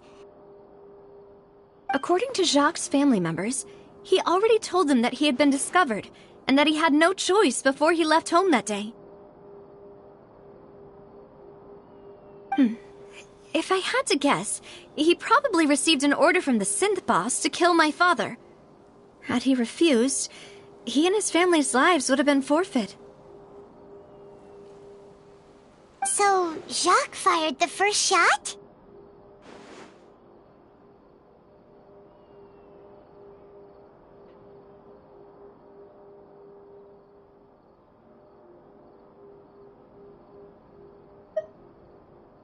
Oh?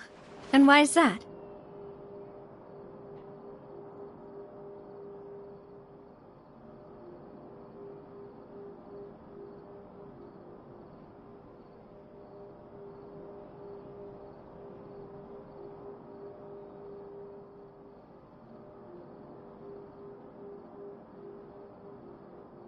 Ooh, that's a good point.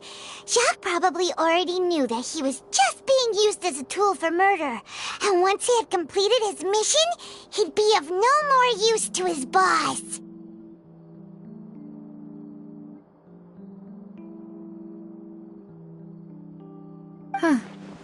So, what would make more sense from his perspective would be to turn his back on the Order and seek protection from my father.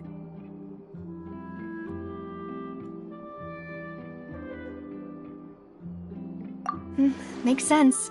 But without evidence, that's still just a theory. Besides Jacques, the attack from the Gardamex has been bothering me quite a bit as well. It's obvious that our enemy has become more antsy after the secret of the primordial seawater was revealed. Do you think he knew, even then, that we'd follow this lead to the end? Given everything that's happened since, it's quite possible. But who among the 3 suspects would have the ability to control privately owned Gardamex?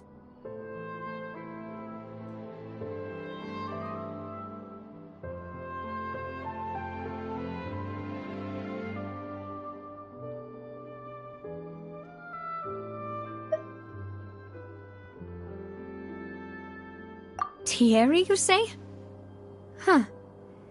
It is possible that he's figured out a way to convert the Gardamex for personal use. But I didn't feel like he was lying when he was talking to us about the mecha. I also don't think he'd be able to keep that kind of tampering under wraps. Yeah, had he actually tampered with the mecha, we'd be able to prove it with a simple check of the guard's inventory. If the mecha were taken from the guards, it should be pretty easy to find out when and how that happened.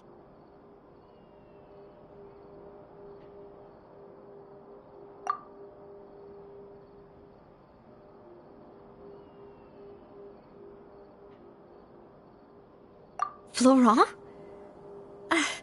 It is true that he was closest to my father, and thus had the best chance of learning about his dealings with Jacques. But as Spina di Rosula's advisor, his work mostly deals with personnel and security, so he shouldn't have much means when it comes to finances. So you're saying he's too broke to afford a mecha army? Exactly. He can't. And even if he could, I don't think he would be able to dispatch a whole group so quickly.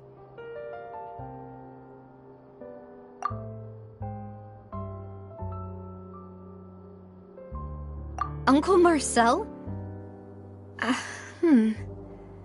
My father did really trust him. And they worked together on a large number of projects. Maybe that's how he got to know Jacques. And with funds from the Confrérie, he could also afford a large number of Gardamex.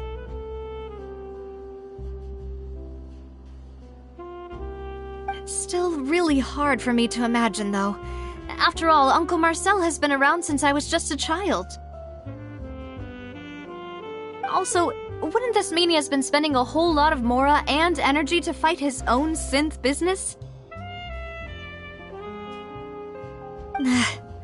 Who could it be?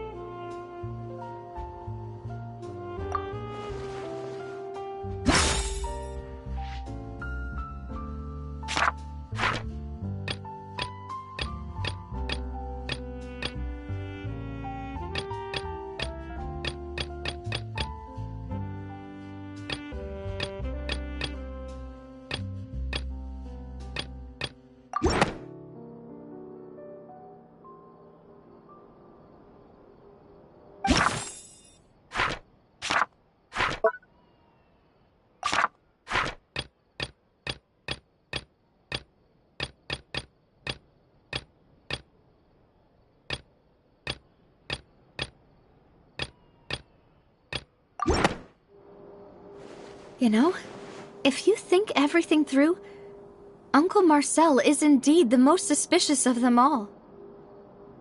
Could we be missing other suspects? Malus didn't know about the people turning into water thing when he narrowed it down to these three, did he?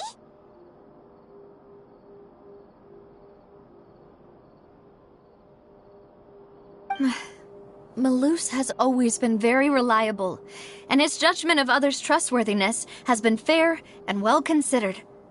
When he laid out his case for the three, the rationale he gave me made a lot of sense as well. The suspect is knowledgeable about the Spina's internal affairs, has the means to dispatch Mecha to assassinate us, and possesses significant intellect and foresight.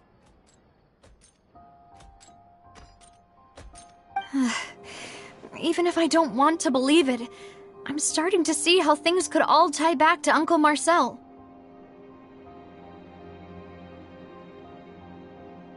Well, we still have another trump card on top of all the theorizing and speculating.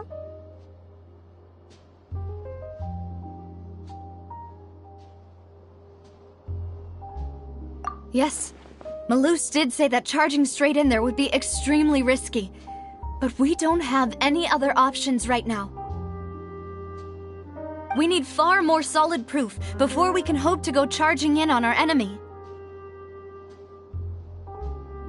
Navia, here you are. Oh, I've been looking for you. Huh? Aren't you the guy from the guards? Did something happen? Yeah. News came from Irenaeus just after you left. We've got another trial on our hands.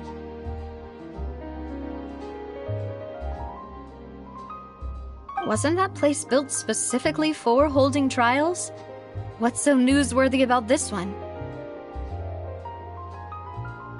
I know. But they said the person they're putting on trial is a Fatui harbinger called Tartaglia.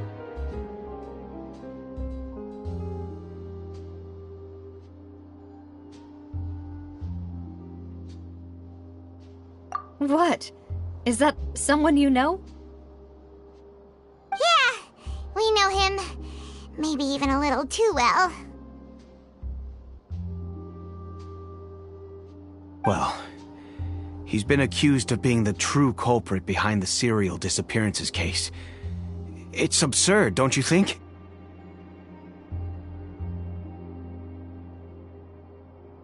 Wait, how? None of our investigations have had anything to do with him. That's what I thought was strange about it, so I came to tell you the news right away. If the charge against him stands, then it'll be next to impossible to get the guards to support any of our planned investigations.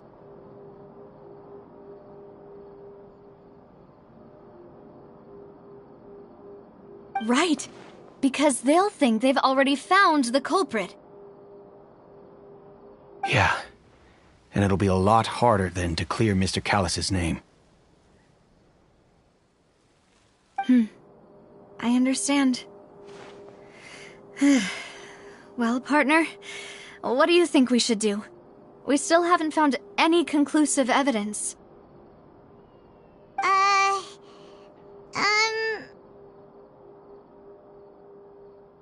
Huh? Split up? What do you mean?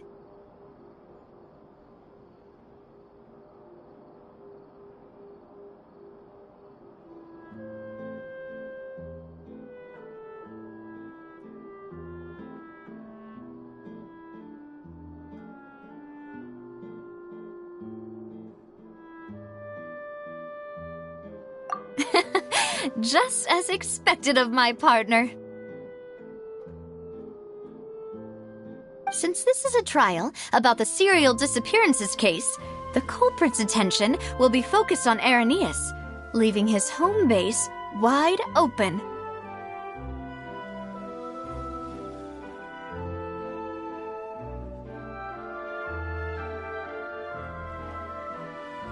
You're right. This is our best opportunity. All right then, let's do this. I'll stall them at the Opera House and charge Marcel as the true culprit. I won't have any chance of making that charge stick, though, unless we find more evidence. It'll be up to you to make it back in time and hand the decisive evidence to me. We'll help you, just like you helped us in Linny's trial. Demoiselle, please allow us to accompany you. I'm ready. Ah, Malou, Silver, when did you two get here? We heard that you'll be leaving Poisson and figured that you might require our assistance. It's our hope that your confidence will be bolstered with the two of us by your side. Thank you so much. Then, let's make haste for Irenaeus. Paimon, Traveler, I'll see you at the Opera House. See you then!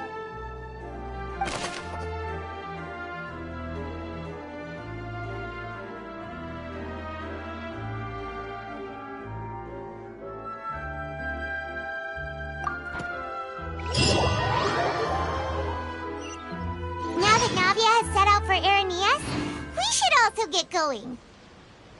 The location has already been marked on the map, so let's head over.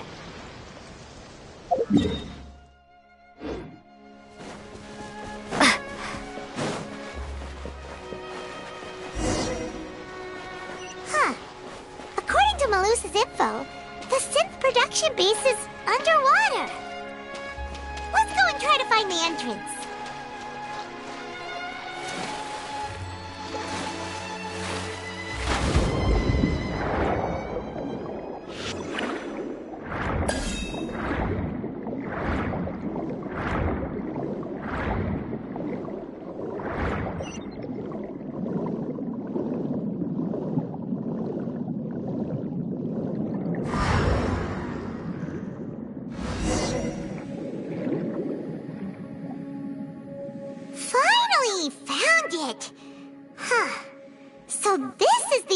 That leads to the synth production base. It sure doesn't seem out of the ordinary at all.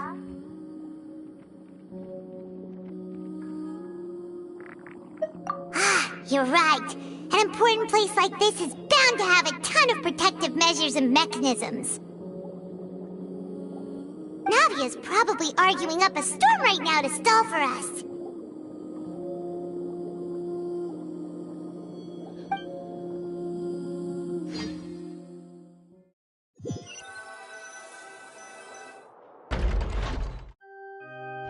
It would appear that I must repeat my question again, Mr. Tartaglia. Do you accept the charge that you are the true culprit behind the serial disappearances case? To be perfectly honest, I don't understand your country's complicated court system, or the reason why I'm being charged with something I've never even heard of. However, I did hear that people who have been charged can choose to participate in a duel to clear their name. Is that right? In which case, as long as I accept the charge, I can have an all-out fight with that champion duelist Clorend, right?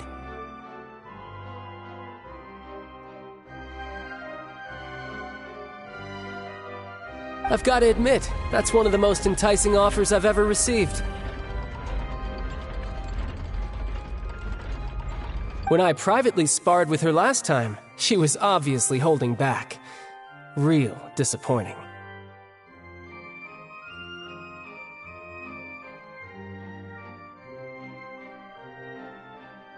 Hey! Don't you understand? You're currently the prime suspect for a major case. This isn't the place for you to be looking for fights.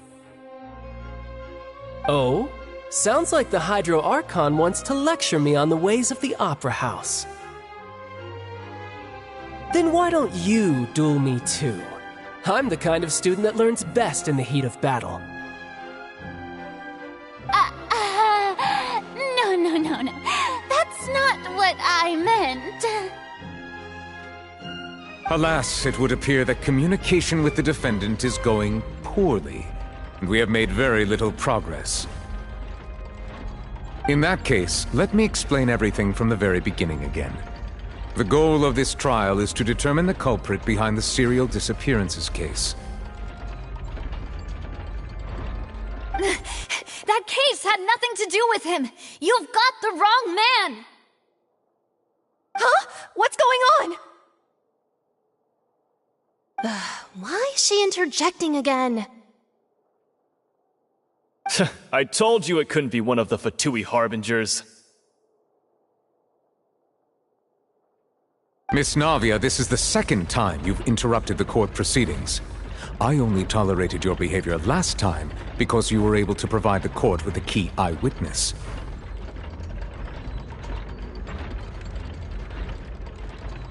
But that was an exception rather than standard court protocol. I can very well charge you with contempt of court for your interjections. Oh, please. Did you ever think I had any respect for this place's pointless theatrics?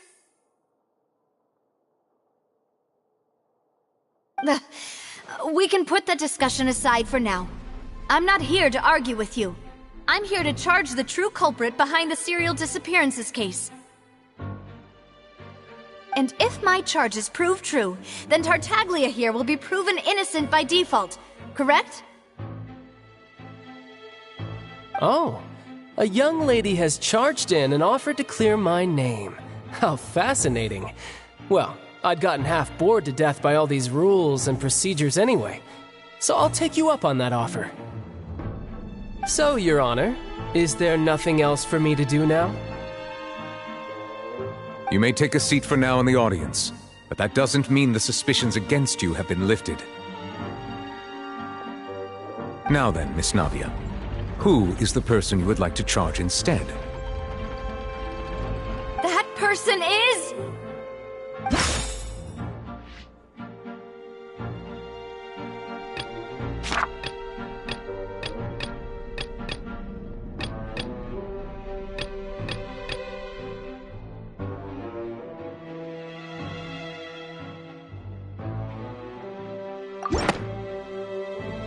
Marcel, the head of Confrérie of Cabrières!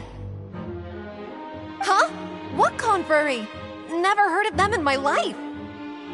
I've heard of them, but weren't they Spina di Rosula's sister organization? Oh, is this going to be a friends to enemies type situation? Please let me remind you, Miss Navia, that charging someone is an incredibly serious matter. Committing to the charge also means taking on the legal responsibilities associated with it. And if the charge fails, depending on the circumstances, you may also be charged with the crime of making a false accusation. Knowing this, do you still wish to charge this man?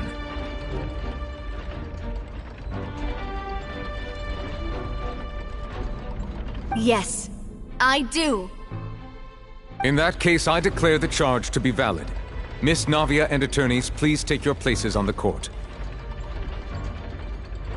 Members of the guards, please contact Mr. Marcel right away so that he may stand trial.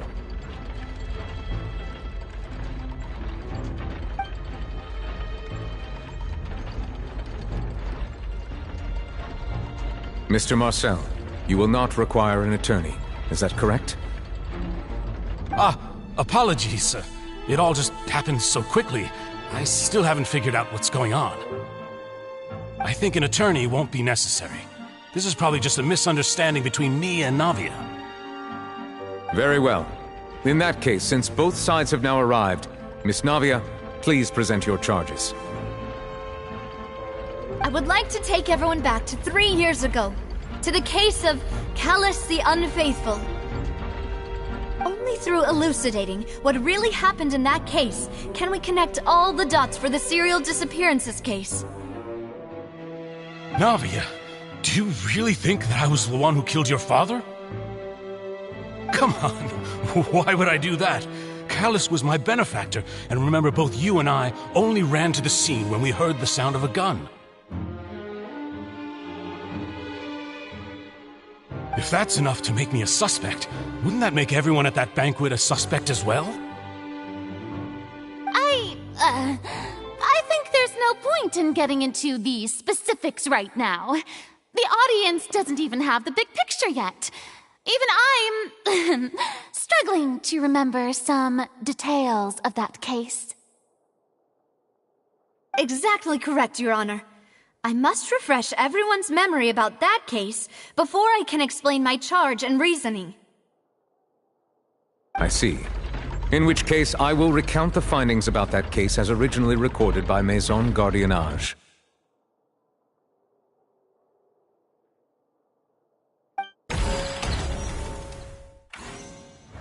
On the day of the murder, Spina di Rosula hosted a large banquet in a countryside estate owned by the Confrérie of Cabrières. During the banquet, all attending guests heard 2 gunshots from the courtyard.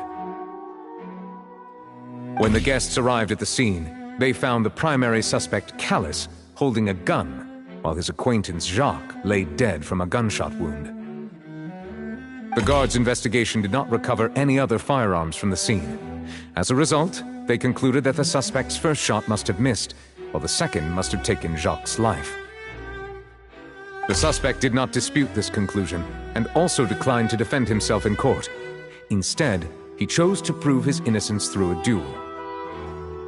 Callus was defeated by champion duelist Clarand in the ensuing duel, and soon succumbed to the injuries. These are the known facts about the case.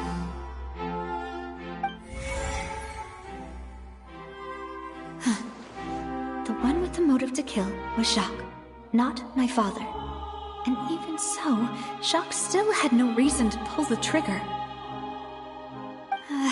In truth, the third person shot Jacques first, and was shot in turn by my father when my father seized the gun from him.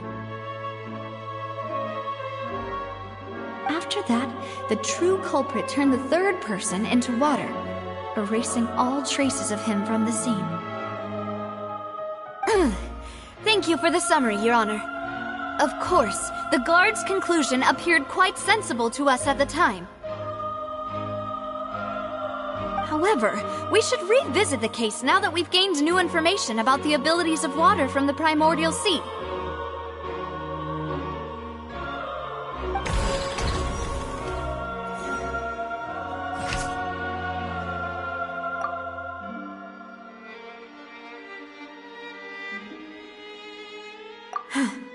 Something's not right. Let me think for a little while longer.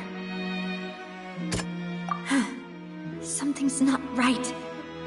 Let me think for a little while longer. Something's not right. Let me think for a little while longer. Something's not right. Let me think for a little while longer. Something's not right.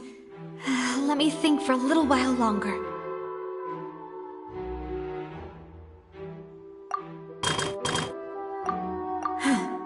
Something's Something's not right. Let me think for a little while longer. Something's not right. Let me think for a little while longer. Something's not right. Let me think for a little while longer.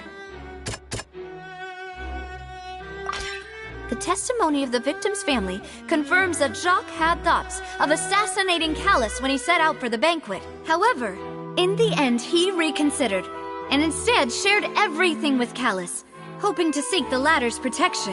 Unfortunately for Jacques, the true culprit had already considered this possibility, and had sent out another assassin.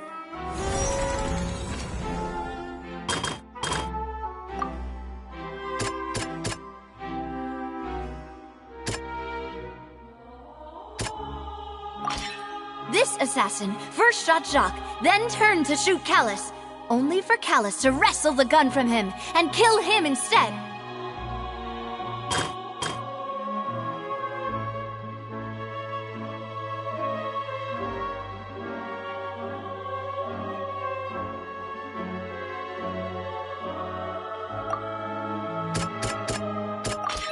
A pile of clothing was found at the scene.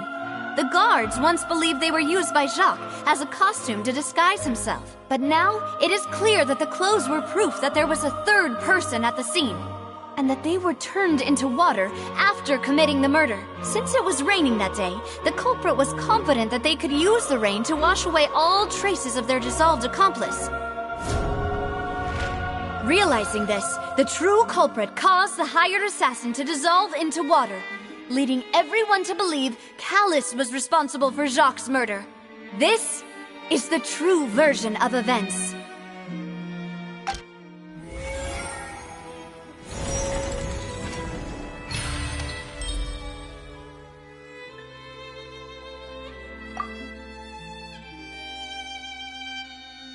So that's what happened. Wait, you're telling me something as dangerous as water from the primordial sea has been used for all these years? What a great theory.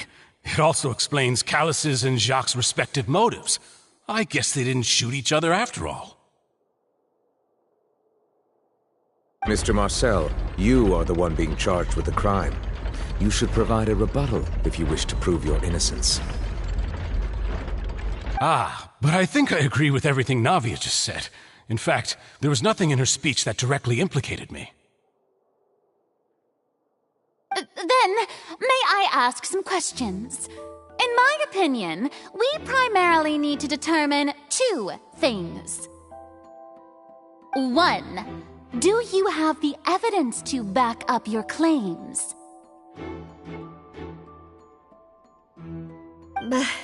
I'm afraid not. At least not at this very moment. Boo! If you don't have any evidence, you should just go home! I may not have the evidence with me, but I know where I could go to collect it. If we look up the deserted clothes against a record of people who went missing around the same time, we should be able to find a match.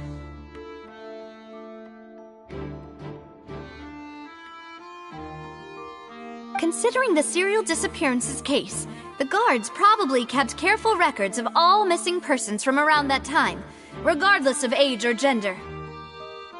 That makes sense to me.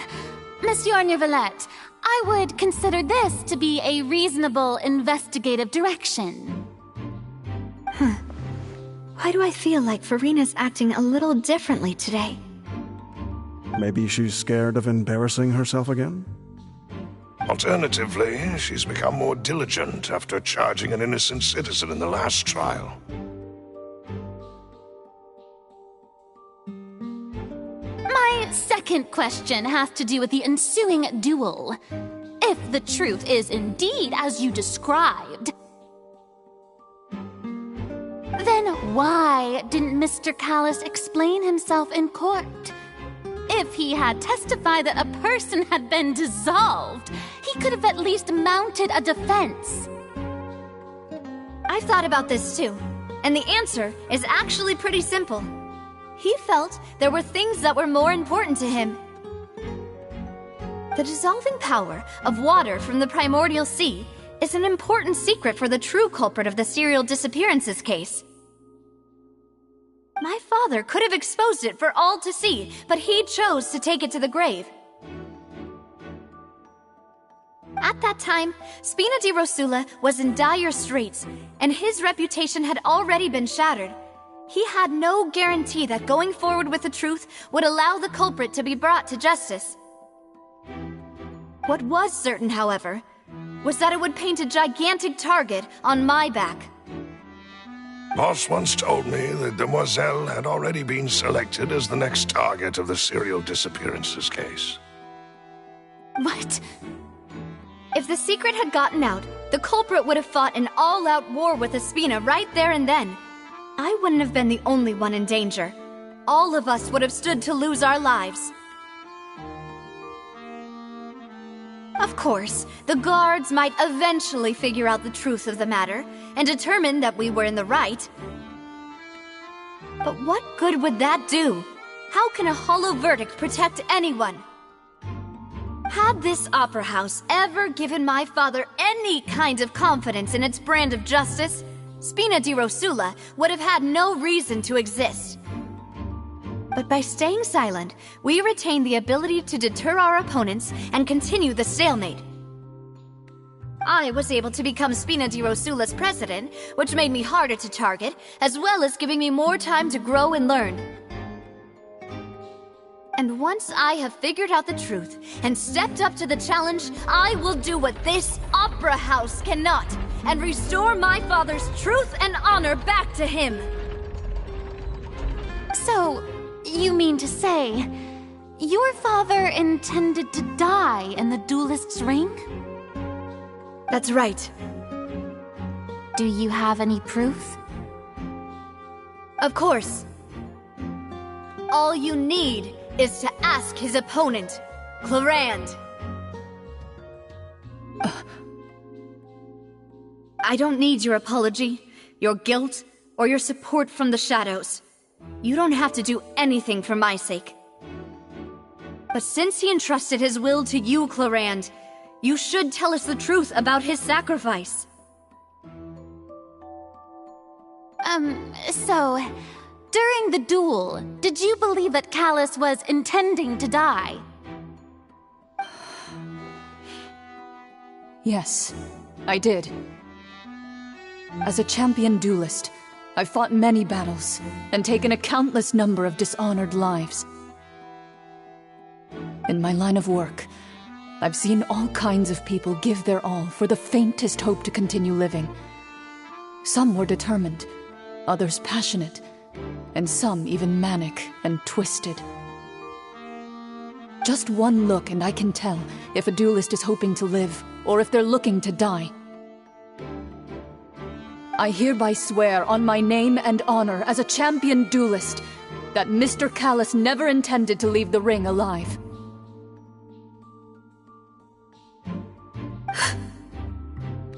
Since that's your testimony, I have no more questions. It appears there really are good grounds to reopen this case. I concur. However, Miss Navia, you still have not explained the link between your father's case and the serial disappearances case. Right? What she said was fascinating, but kind of beside the point. Wait, weren't they just talking about the serial disappearances case? Of course, Your Honor. The two cases are connected via a matter of timing. In my father's case, the culprit intended to kill both Jacques and Callus. As a result, they planned to act after hearing 2 gunshots. And at the end of Linny's trial, the culprit also only dissolved the victim in front of everyone because they realized they were at risk of being identified. The culprit could only time their actions so precisely if they were already at the scene.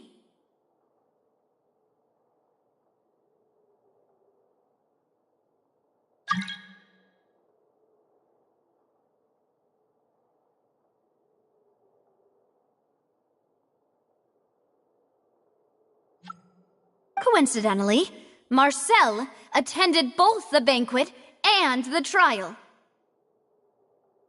So that's why you suspected me.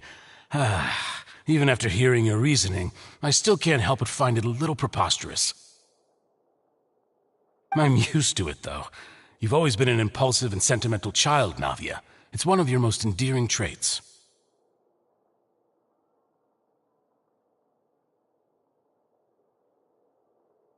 No need to appeal to pathos. I won't try to refute your points one by one, but even if everything you just said was true, can you prove that I was the only person present at both events? On top of that, does a person have to be physically present to control the timing? Can't someone remotely monitor the place?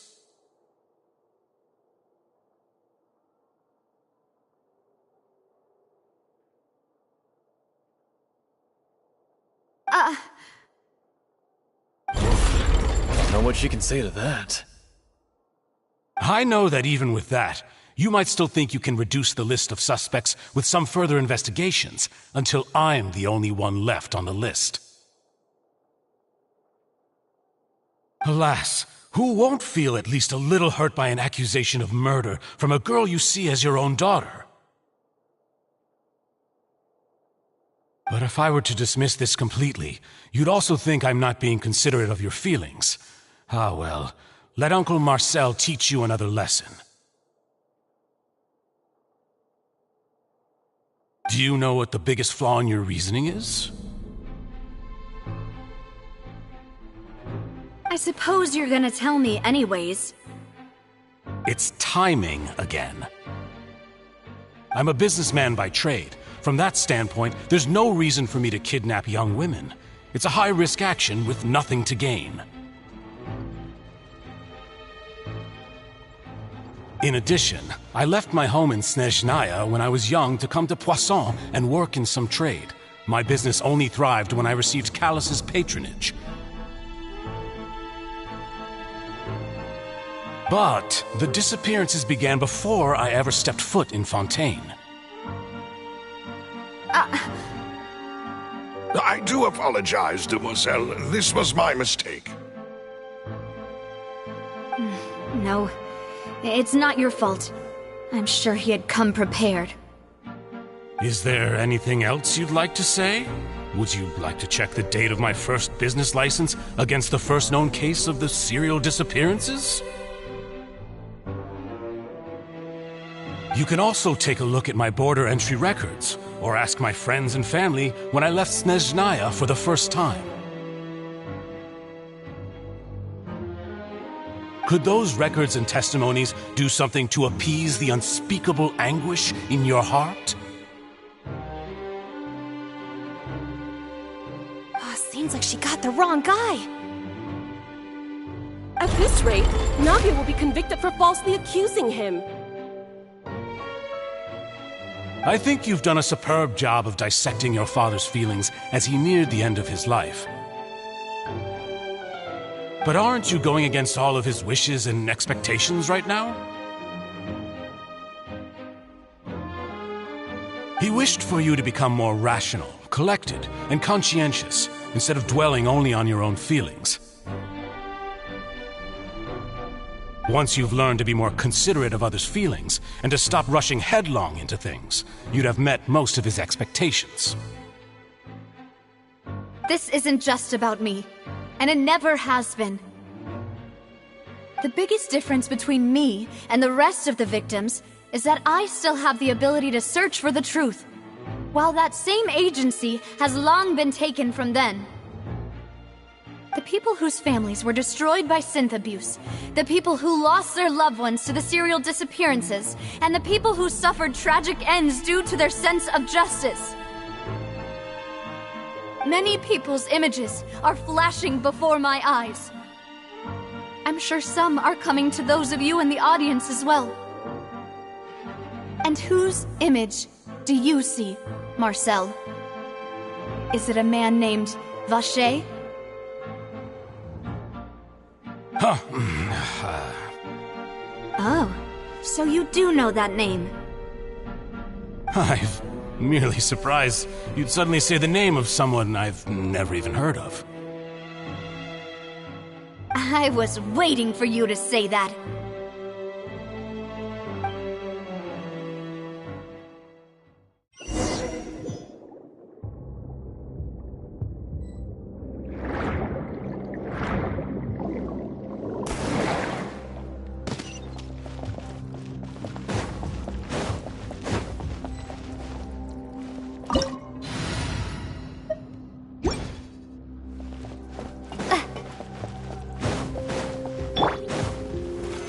Stabilize! Allow me!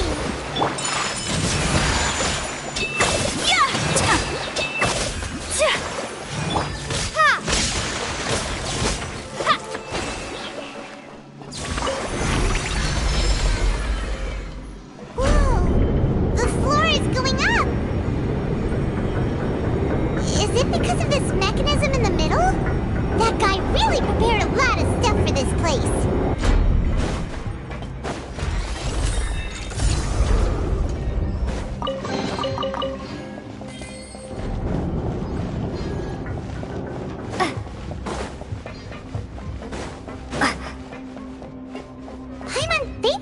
Go up, but Paimon doesn't see a way. Let's take a look around. Maybe we'll find a hidden mechanism that'll show us the way up.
The water level is rising!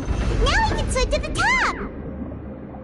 But this is still a ways away from where we need to go.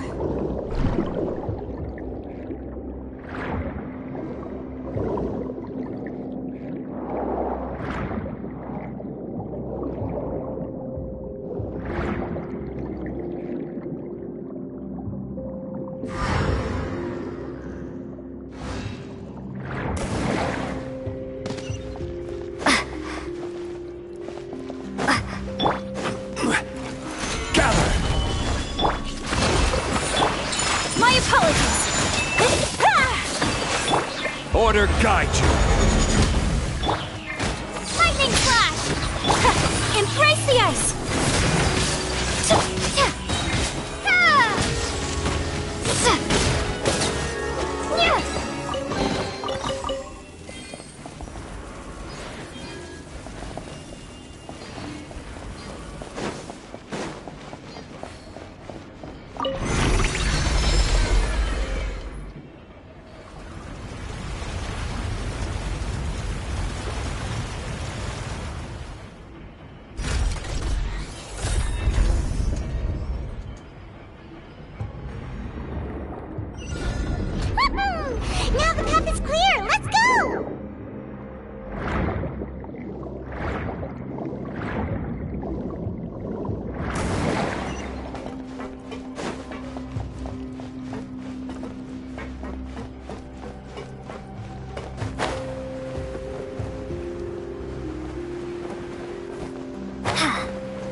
Stabilize!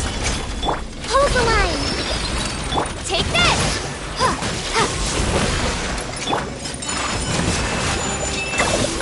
I will have order!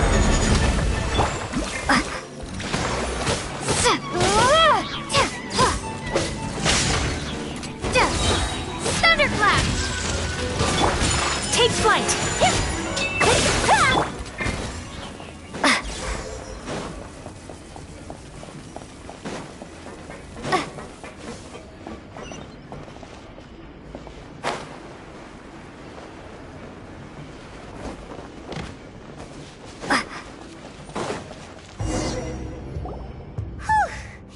After all that, we finally made it to the innermost sanctum.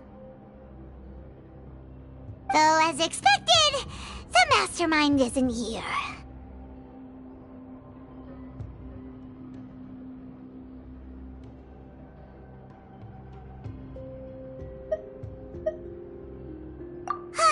That's right. Then let's hurry up and find some evidence so we can get back to the Opera House and help Navia.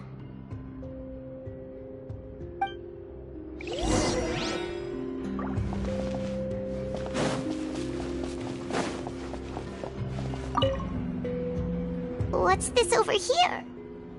Looks like some kind of place for research.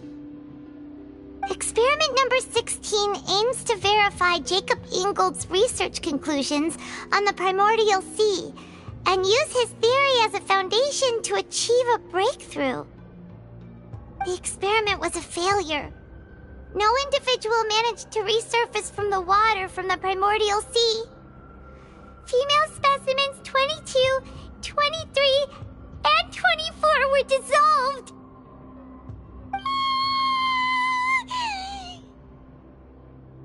Sorry, Traveler. Paimon will try her best. It's just that Paimon's never read something so scary before. How can someone write something that terrible in such a matter-of-fact tone? You read the rest. Paimon's too scared to keep going.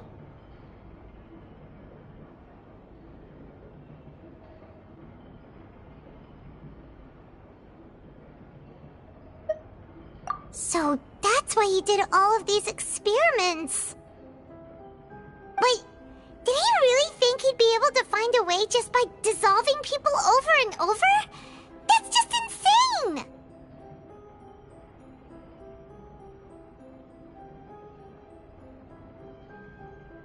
Huh? Isn't that the name you heard by the fountain? Paimon thought he was an eyewitness in the serial disappearances case.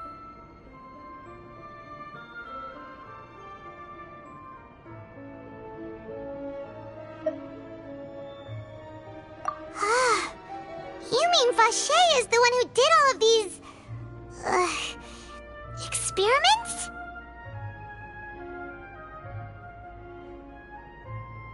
So that's it! Vache was no victim, but personally took his lover and... No, that's not it either! If that's the case, why would he want people to resurface from the water? In any case, Paimon will write it all down.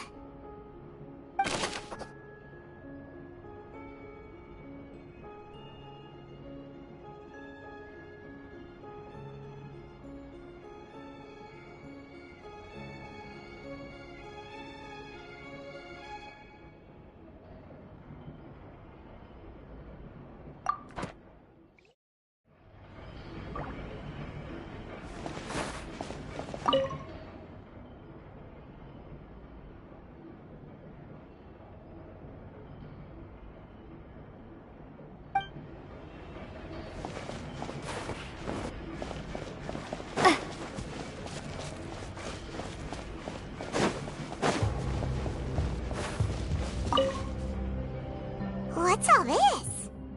Aw, it's a bunch of really cute things! Pink accessories, a hair tie, a necklace, even a makeup box!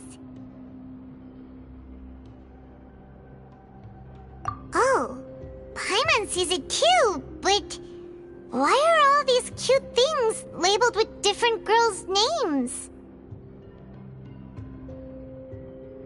Huh? You mean the girls from the serial disappearances? They were brought here? And then they were turned into water. And all the boxes of things, these names. That means... Oh, this is terrible!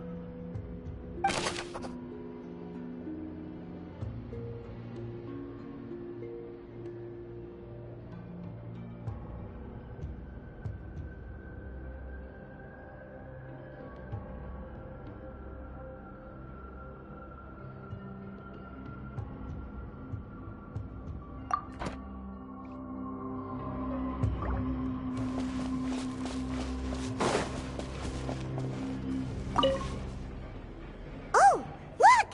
There's an important-looking basin over here, and it's full of water!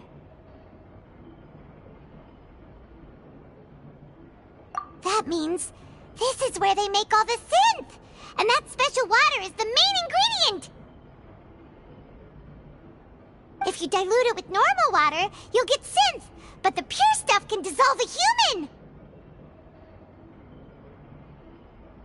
Paimon will take notes on this incriminating evidence.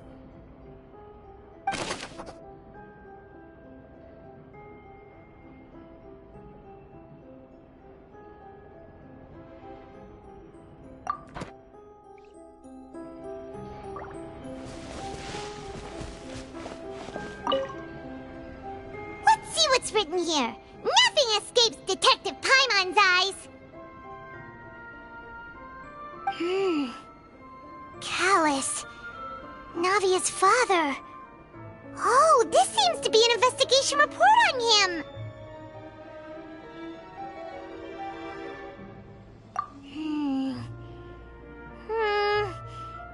Yep, it's about finding someone to assassinate Jacques and Callus because of a lack of confidence that Jacques himself would go through with it.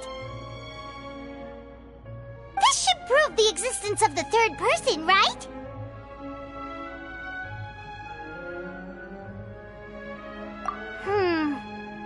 We still have not determined the exact content of the key information Callus has passed on to certain members of his organization.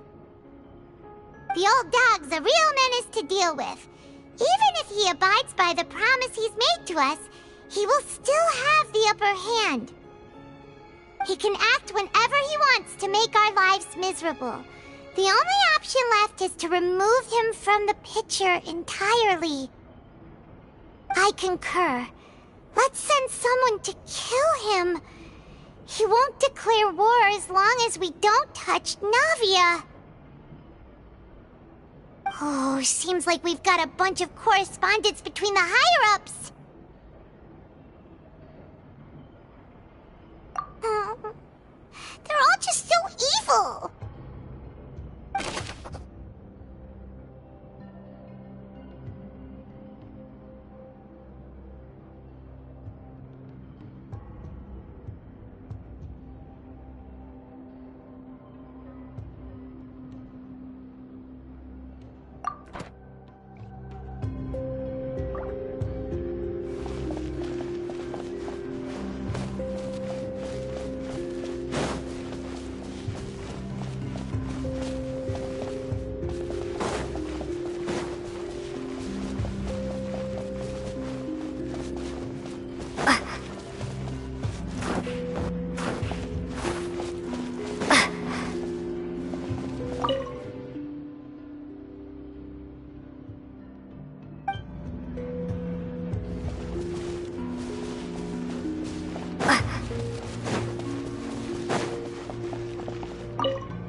Whoa!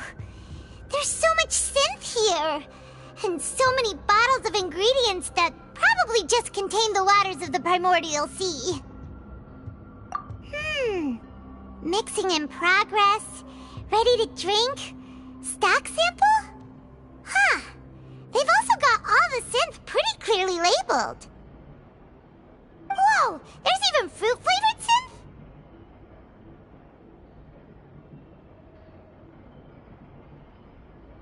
Yep, it's super obvious.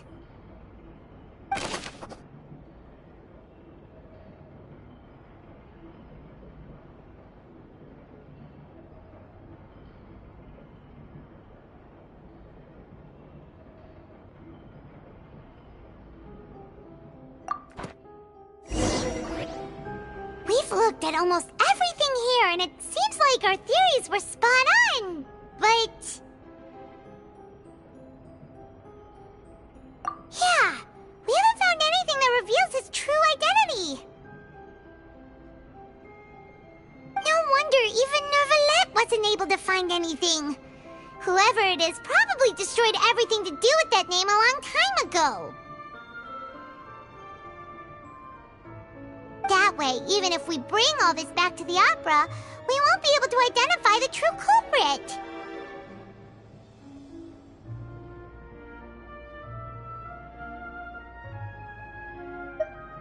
Sure thing.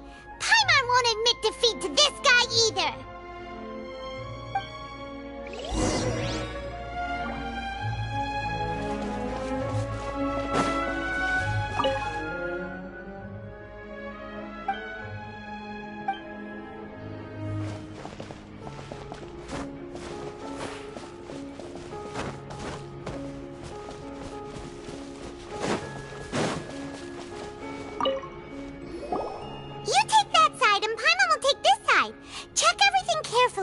We'll find something for sure.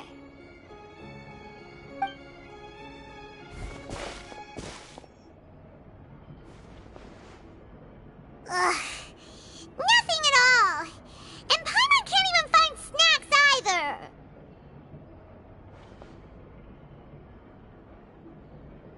Whoa, really? Let Paimon see. Vinier. Isn't that Vache's lover's name? Then you found her diary. Let's see. Aw, it's just a normal diary chronicling their love story. She was so sweet too. Oh, Paimon feels even worse for her now.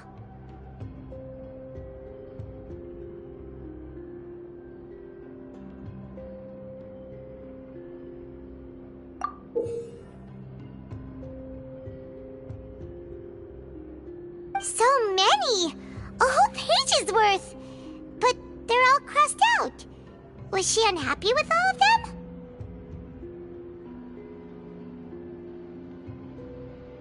The final name she decided on was... Marcel. Wait, but Marcel's pretty old. Has this case been going on for so long that he's Vache and Vinier's grown son?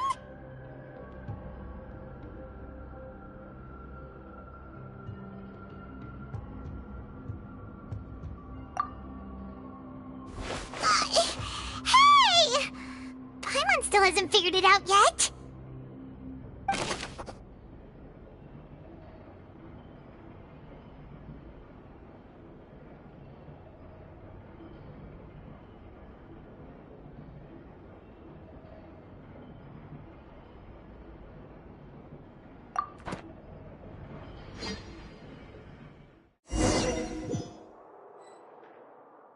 And whose image do you see, Marcel? Is it a man named Vache? Oh, so you do know that name. I'm merely surprised you'd suddenly say the name of someone I've never even heard of. I was waiting for you to say that. Navia! We're back! As expected of my partner. I just knew you'd return in the nick of time. Just how often do you intend to flout the rules of this court? It's all right, Monsieur Neuvillette. Given their confidence, I expect they've found the crucial evidence.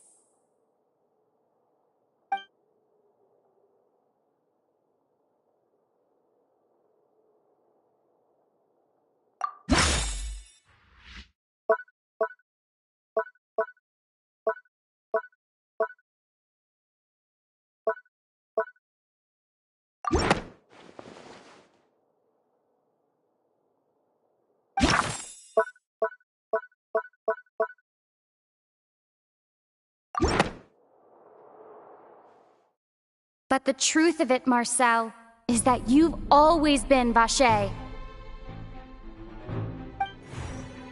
Huh? We've investigated your lair and we already know everything! After your lover, Venier, was dissolved, you kept abducting young women to experiment on the hopes of bringing her back to you! You even created Marcel as a new identity and destroyed all records of your past as Vache! So that's it. Even the villains in opera performances rarely go that far. And with that, Marcel's motive has now been established. This information regarding your past also dismantles your prior timing defense. Well, Marcel, do you know where you went wrong? You fixated your gaze on the lover that passed away, instead of paying attention to the living people around you. So, you never noticed how we changed, or how we grew as individuals.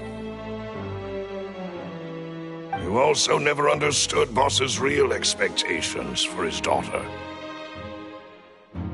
Or our determination to see things through. Your determination.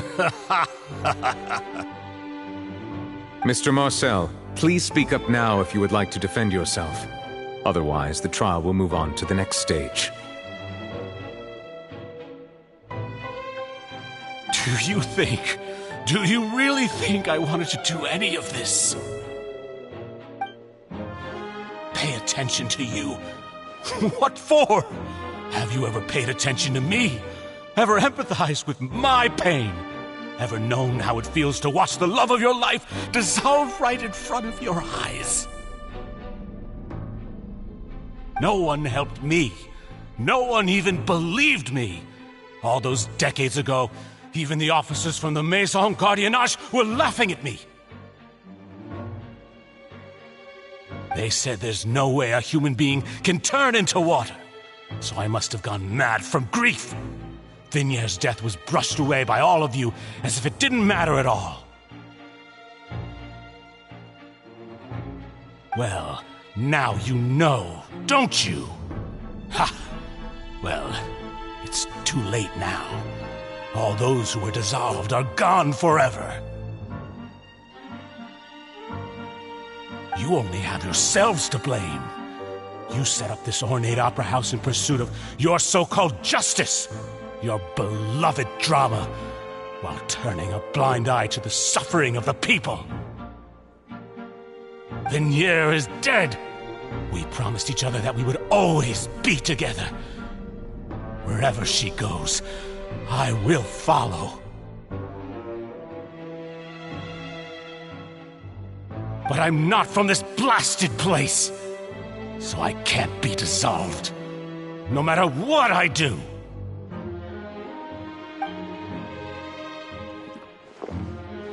Hey, is that water from the primordial sea that he's drinking? I can't dissolve! Can't dissolve! Can't dissolve!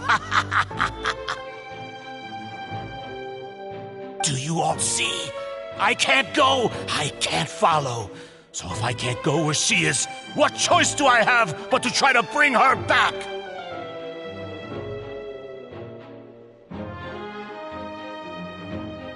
I did all of that, and in the end, that accursed Callus still got the better of me.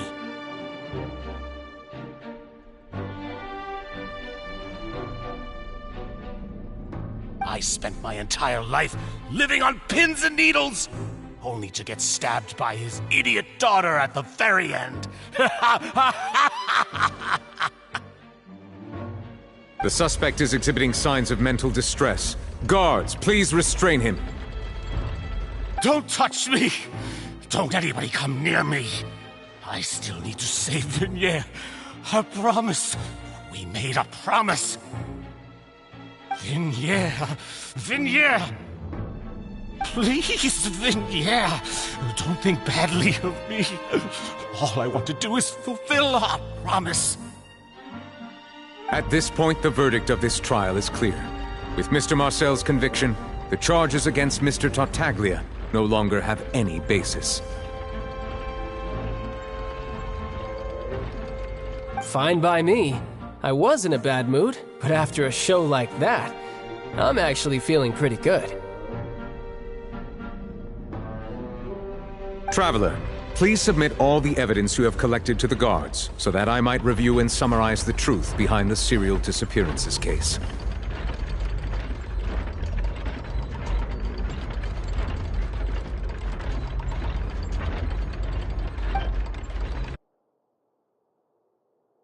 The man now known as Marcel was originally named Vacher and worked as an adventurer with his partner and lover Vignier. During an underwater expedition, Vignier accidentally came into contact with water from the primordial sea and was dissolved in front of Vacher as a result. Vacher learned of the primordial water's existence through the work of others and began to kidnap young women for research, with the goal of discovering a method to restore Vignier back to life. To cover his tracks, he invented the new alias of Marcel and began to operate a business in Poisson. During the course of his research, Vacher discovered that a diluted concoction of water from the primordial sea can induce feelings of euphoria and began to manufacture and market synth. However, as he accumulated wealth to fund his continued research and expanded the scope, he came into conflict with Spina di Rosula. After exchanging blows with Spina di Rosula for many years, Vacher decided to assassinate their president Callus at a banquet. Although the assassination did not go as Vacher expected, he was able to turn Callus into the murder suspect by dissolving the assassin he sent to the scene.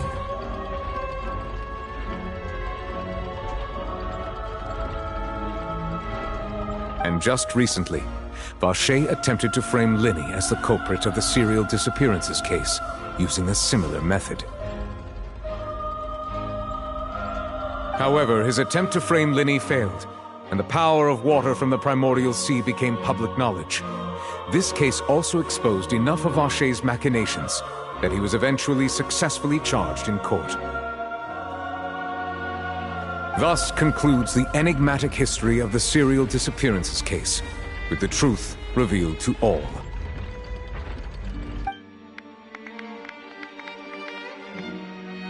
The Oratrice will now deliver the final verdict regarding the charges against Mr. Vacher.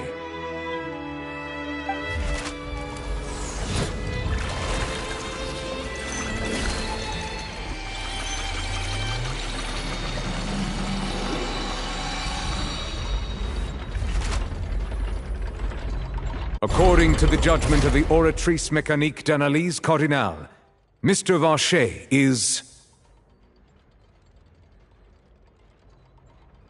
guilty. Guards! Take Vacher away.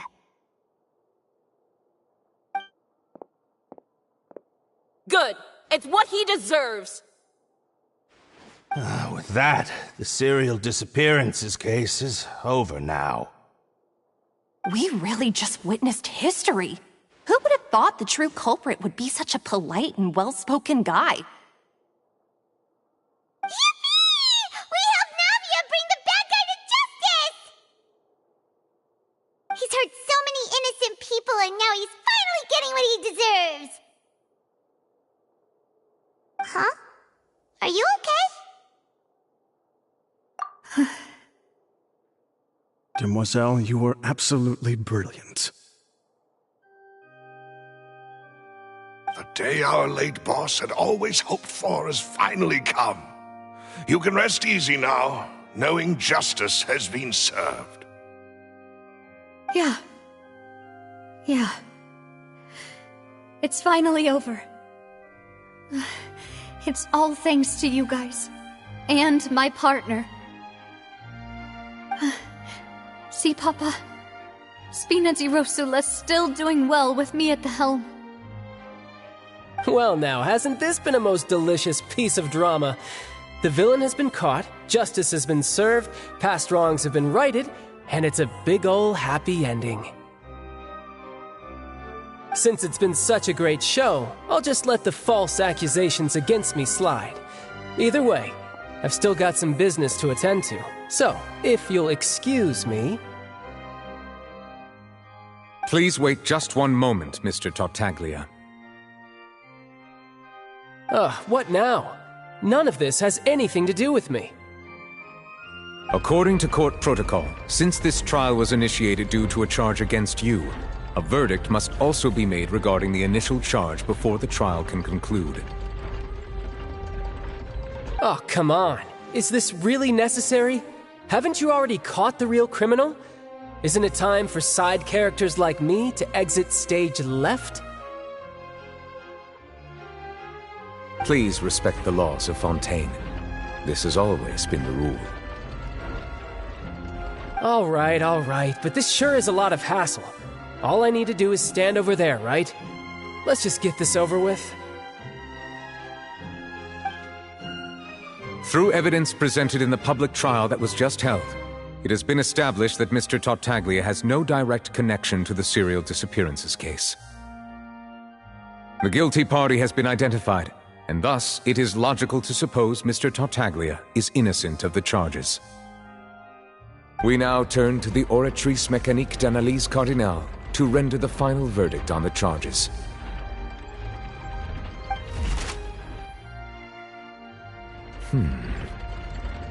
According to the judgment of the Oratrice Mécanique d'Analyse Cardinale, Mr. Tartaglia is... guilty. What? Hey! That's not funny! Didn't you just say I'm supposed to be innocent? What's with this verdict? Is your justice machine malfunctioning? Huh? This has never happened before. The Oratrice actually returned a different verdict from the Chief Justice. I mean, have you ever heard of an innocent Fatui Harbinger? Do you think the Oratrice might have just convicted him on general principle? But weren't the charges about the serial disappearances case? No matter what else he's guilty of, it shouldn't affect the verdict in this case, right?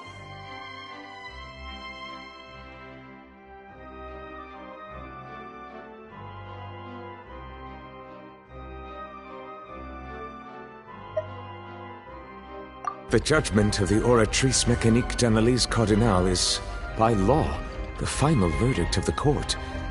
We must accept the guilty verdict. Guards, please take the suspect into custody per court protocol.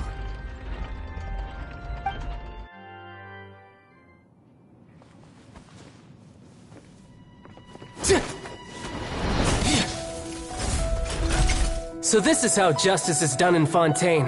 What a joke. You've got your rules. Well, I've got mine too!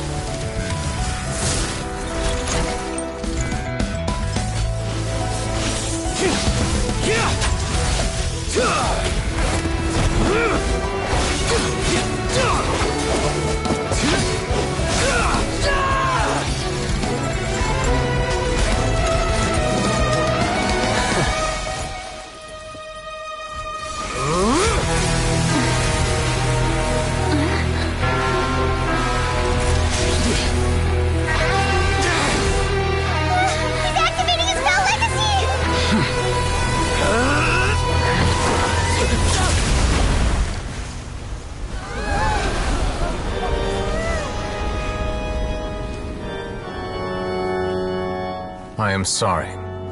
If you have been wronged, we will find the truth. But the rules of the court must be upheld.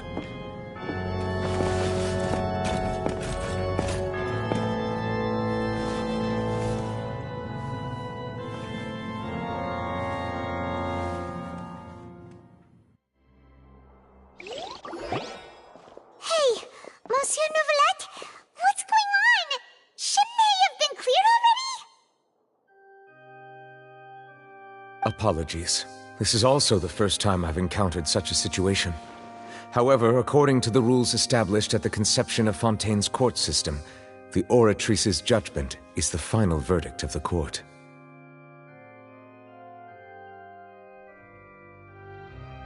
All I do is follow court procedure. As for why the oratrice arrived at the conclusion it did, you should probably ask someone more knowledgeable than me.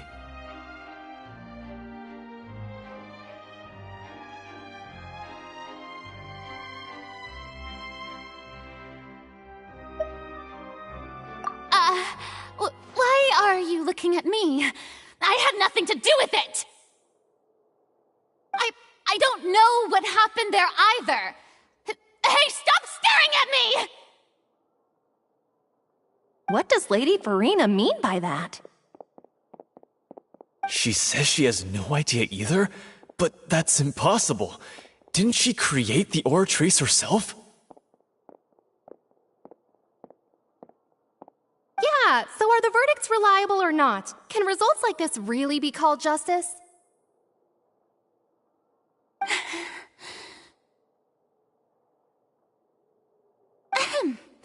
My dearest citizens, did you really think we'd allow an incorrect verdict to be handed out in this court?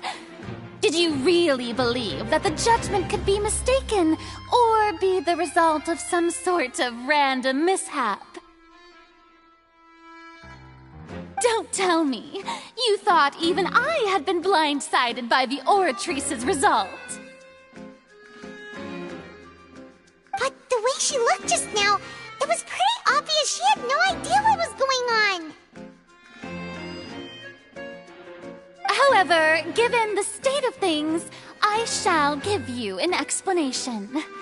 Everything that just took place, including my supposed shock and bafflement, was a part of an elaborate performance, with every action meant to stir up drama and excitement.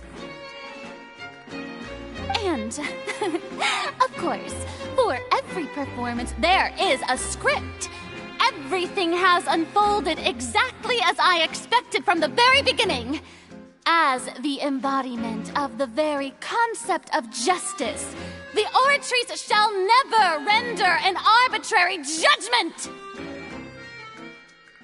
If you thought Child had nothing to do with the serial disappearances case, it is only because you've been blinded by the superficial appearance of innocence.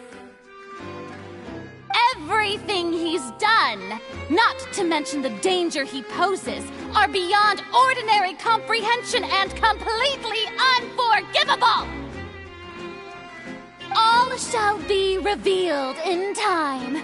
You will come to understand my noble intentions, as well as the absolute correctness of the oratrice's verdict.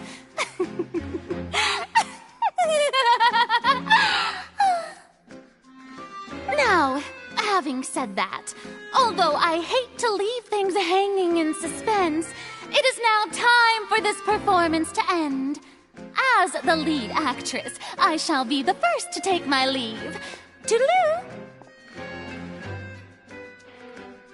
So she chose to make her escape after all, did she? So you're saying we shouldn't put much stock into what she just said? She probably just put on that performance to save face. As for the truth, it's unlikely that she actually has any idea.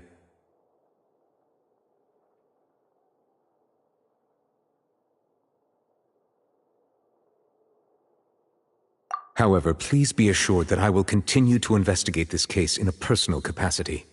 Just as I promised, if the judgment has been incorrect, we will do our utmost to clear his name.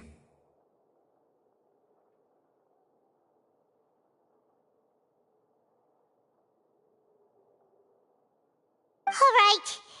Even though we feel pretty badly for him, we'll take your word for it for now. After all, he's done plenty of bad stuff, so he should have known he'd go to prison someday, right?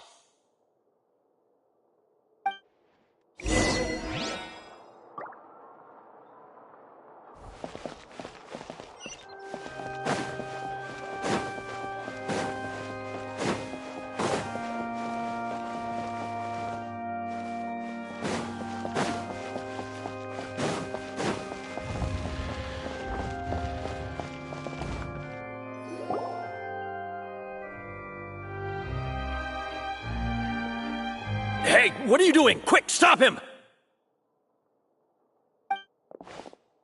Traveler! Hey! Traveler! Marcel! What are you doing over here?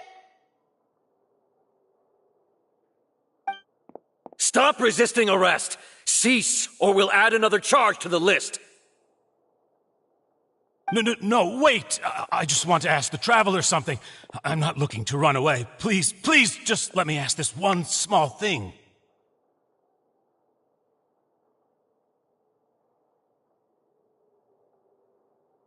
Go on. Thank you. Thank you. I was being led away when I finally realized something. Where did you first hear the name Vache?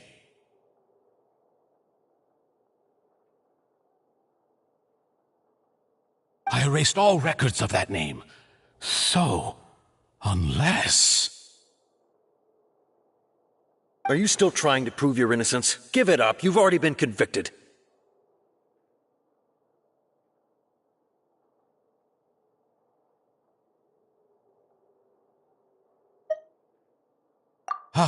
Really? You did? You're sure? You met her? But how could that be? How did you manage to do it?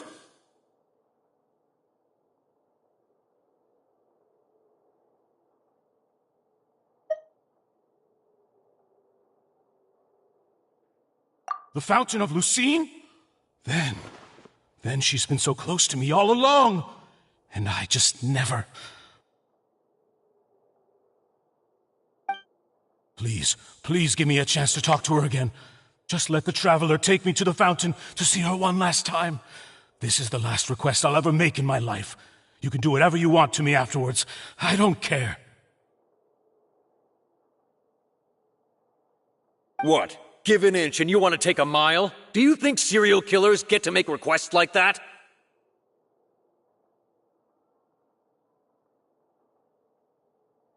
Paimon agrees!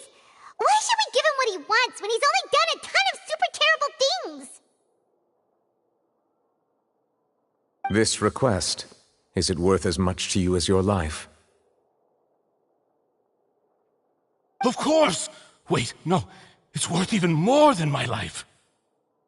Humans, will they betray the instinct to live just to satisfy spiritual needs? Very well. I will grant your request. Your Honor, I fear that... I will go with him. You do not need to worry about any escape.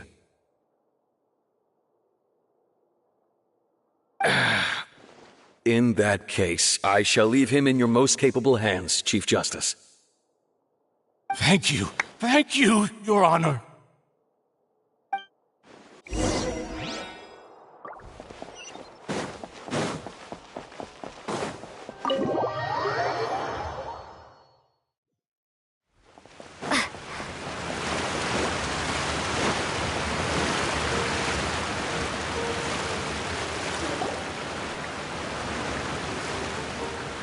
Is this the place? You said she's here, but what do I need to do to see her?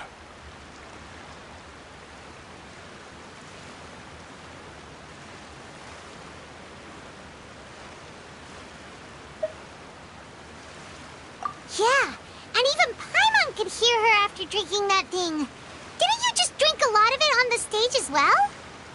Oh, in that case... Vache! Ah! Yes, that's it! So you heard it too! Vignier, it's me! It's me, Vache! Vache? Vache! I'm here! Where are you, Vignier? I'm coming for you. I'm finally here for you.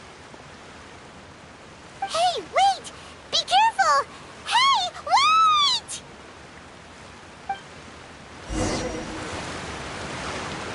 Vignier, is that you? It's me, Vache! Vignier! Vache? Why did you come? Didn't I say? You don't need to look for me. You look a lot older than I remember. How long has it been? It's been more than 20 years. I've suffered for over 20 years since the day you left. All this time, only the thought of bringing you back has kept me alive. Nothing else mattered to me. I must be dreaming. Who would have thought I'd get the chance to tell you all of my feelings like this? Vignere, you are my everything. I really don't know how I could live without you.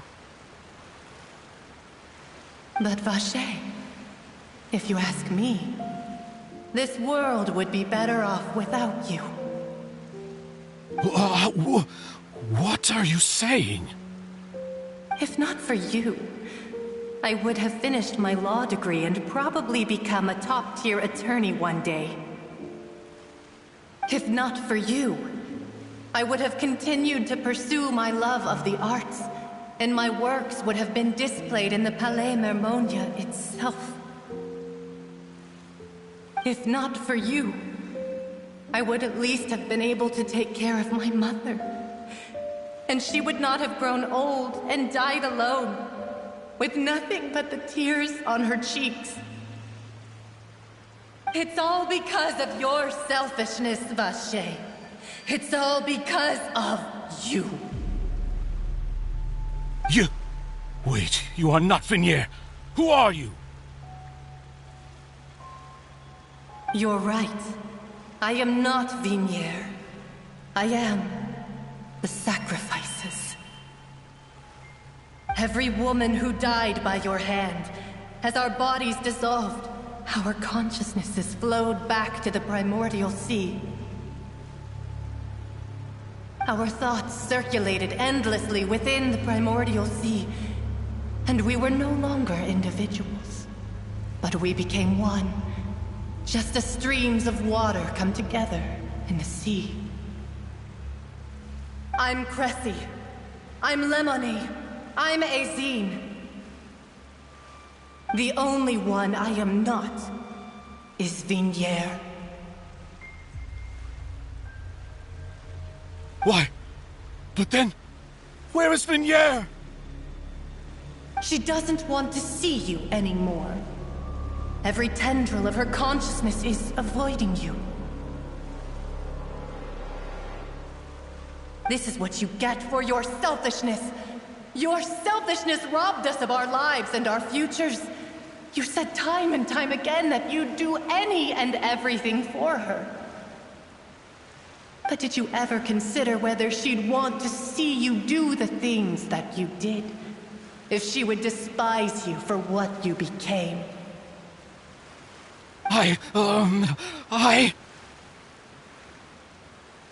You are a liar, a heartless murderer, and a cowardly narcissist.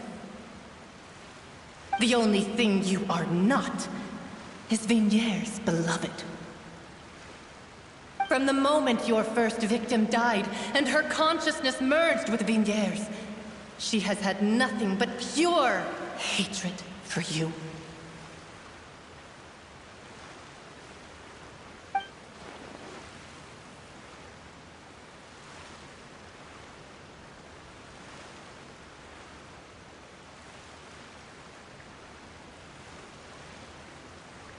No!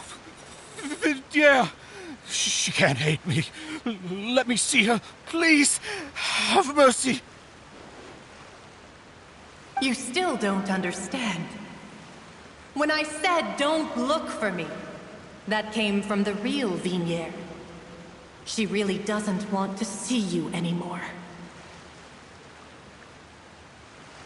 But on top of that, she also said that because it's her final drop of pity for you.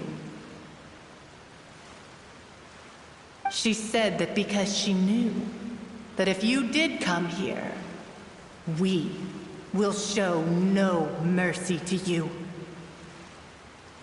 Vache. Vache? Vache. Vache. Vache. Vache. Drown.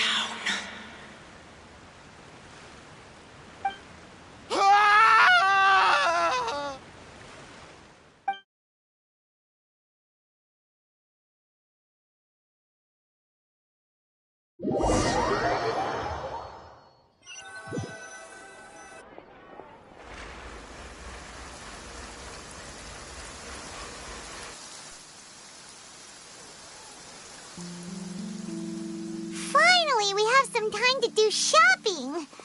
Gosh, it's really been a long time since we've been able to relax.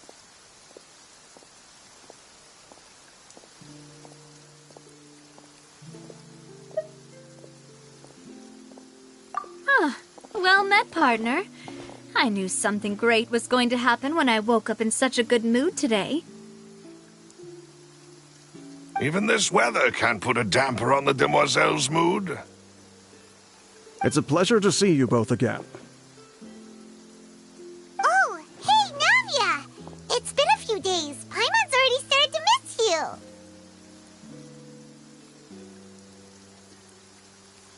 Oh, now that I believe. I'm easy to work with and always bring home the bacon. Who wouldn't treasure having a partner like me?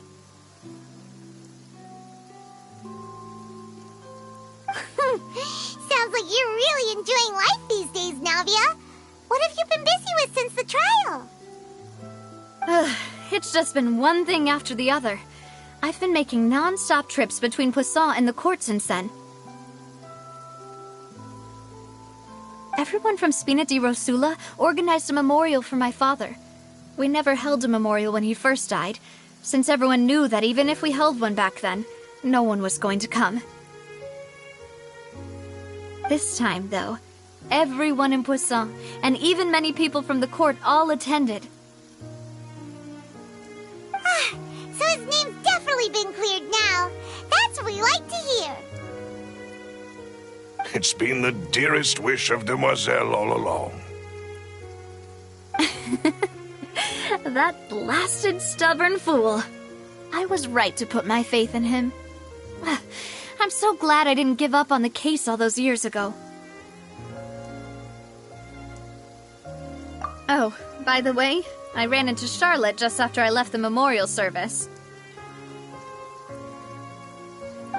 Well, maybe it'd be more accurate to say I knew she would be there, and there was no way she'd just let me go.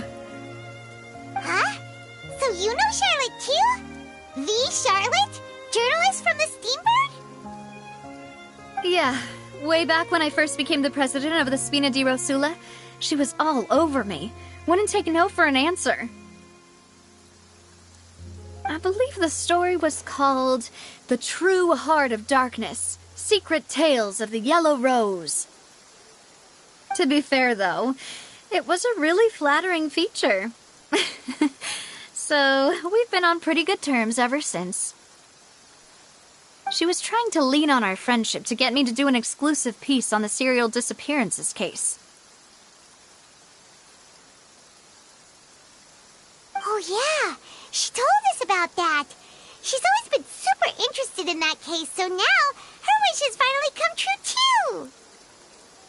Anyway, I told her to make sure that when she writes about you guys entering the opera house with the critical evidence, that you both sound really cool. Now that's another thing to look forward to. We trust Charlotte's skills with the pen for sure. Oh, and in other news, I also took Clarand out for a meal.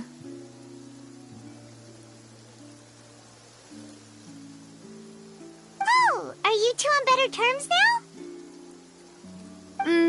While you were investigating Vache's headquarters, Clarand gave testimony on my father's behalf.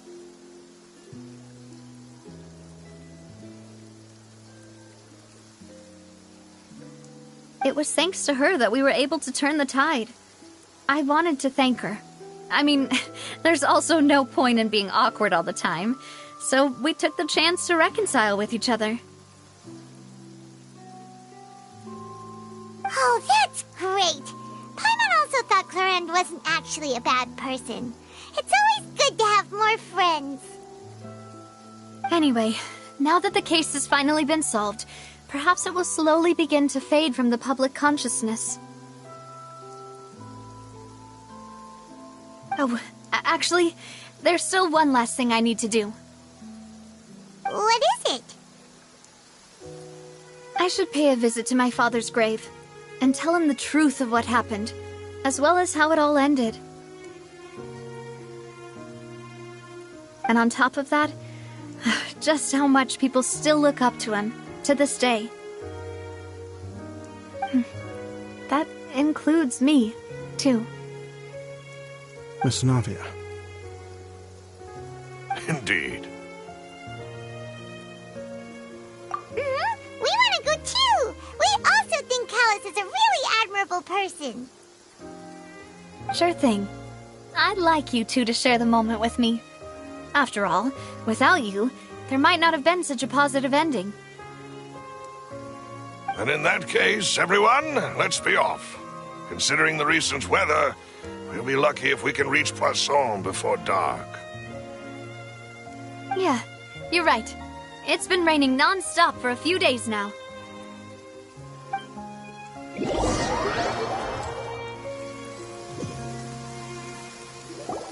Huh. This is where my father's grave is. To be perfectly honest, even I haven't been back here for a long time. Huh? There's someone there already. Wait. That figure. It can't be... Hmm? Isn't that Nervalette? Why would the Chief Justice be here? Huh? Navia?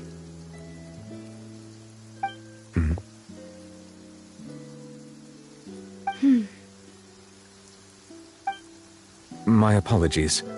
I should have asked before coming to pay my respects. Don't say that. Sorry about that. Oh, I was trying to say there's no need for you to apologize.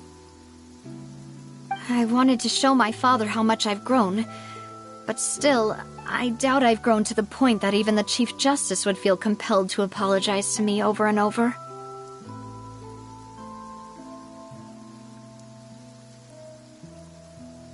In that case, I will stop apologizing for now.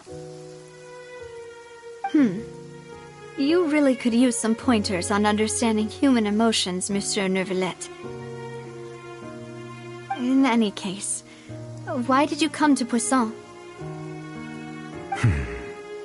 Well, ever since that day, I've been turning a question over and over in my head. Just what is justice anyway? There was once a time when I didn't want to believe that there could be anything more important to humans than life itself. Oh, rather than that, it's probably more truthful to say I didn't believe humans were capable of resisting the most basic instinct of living things. That they could rebel against their own nature, or consider certain things to be more important than their own lives. Which is also why I didn't stop your father from beginning that fateful duel. I believed that a truly innocent man would never throw away his life like that. That there was nothing, should have been nothing more important than one's own continued survival. But Mr. Callus proved me utterly and decisively wrong. If not for his sacrifice, the serial disappearances case would have remained unsolved to this day. Mr. Callus made the choice he did for his daughter, for his associates, and for many people completely unrelated to him. And in the end, from a certain perspective, one could say that he did it all for the sake of justice. A justice that's higher than life itself. So, you asked me why I came here. I just wanted to say my apologies to Mr. Callis in person. I should have noticed all of this much sooner. This regret has filled me with a sadness that has haunted me for days. That high and mighty chair in the opera epiclese indeed insulates one from many important things. Spina di Rosula, thank you so much for your hard work and perseverance. I'm sorry for being mad at you before. So, you're actually one of those types that's cold on the outside, but pretty thoughtful on the inside, huh? That reminds me of Silver, one of my guys. Sorry about that. Self-expression is not one of my strong suits. Didn't I just say you don't need to apologize?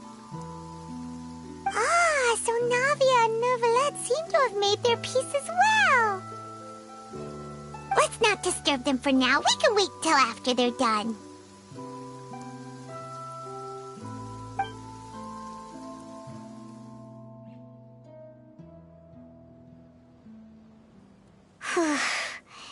Paimon's never paid respects at someone's grave before. Did Paimon do anything rude there?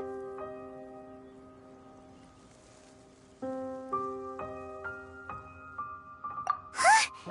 Oh, Paimon didn't know that was a thing. But Paimon doesn't know what she would do if she can't fly. Oh no. Paimon hopes Miss Navia won't be too mad.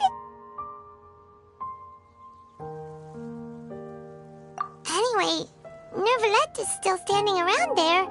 It's not often that we can catch him alone like this, so why don't we go talk to him for a bit?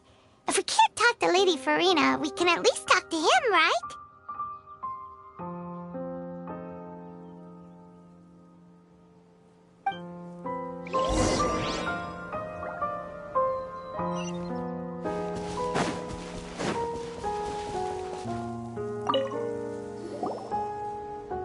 Oh, it's you two.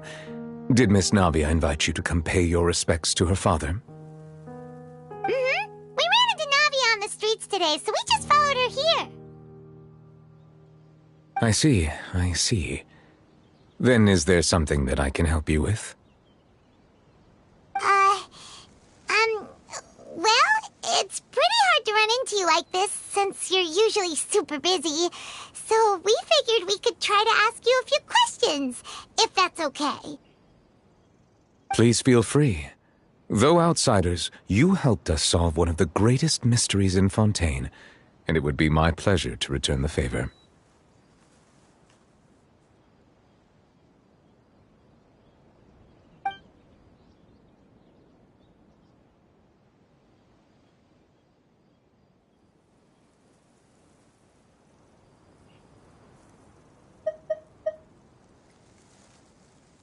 Your sibling? Another blonde-haired traveler? I'm sorry, but I've never seen anyone who matches that description.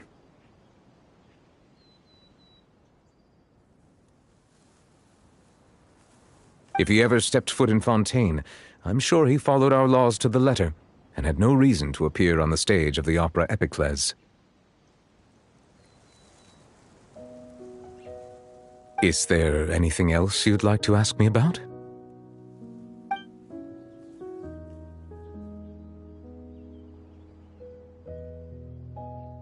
So, at court, the bad guys referred to that special water as water from the primordial sea, but what is it really? Truthfully, that name is already quite accurate. I can only surmise that Vacher and his ilk only learned of its nature and existence after extensive research. There used to be a special sea on the surface of this planet.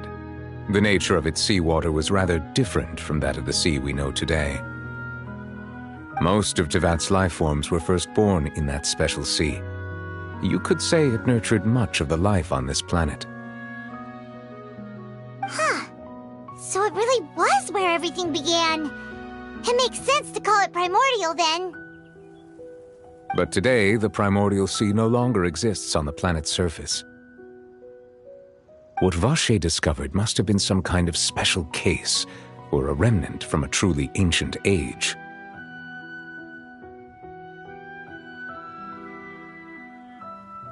Huh. So that's how it is. Oh, you really know everything, Monsieur Neuvillette. But if that's the case, then why would people, at least people from Fontaine, dissolve in that kind of water? Indeed. Why would the primordial sea, which was known to engender and nurture life, suddenly reverse itself and devour life instead? To be frank, that also doesn't match my understanding of this world and its laws. There must still be some unknown secrets around the people of this land. Is there anything else you'd like to ask me about?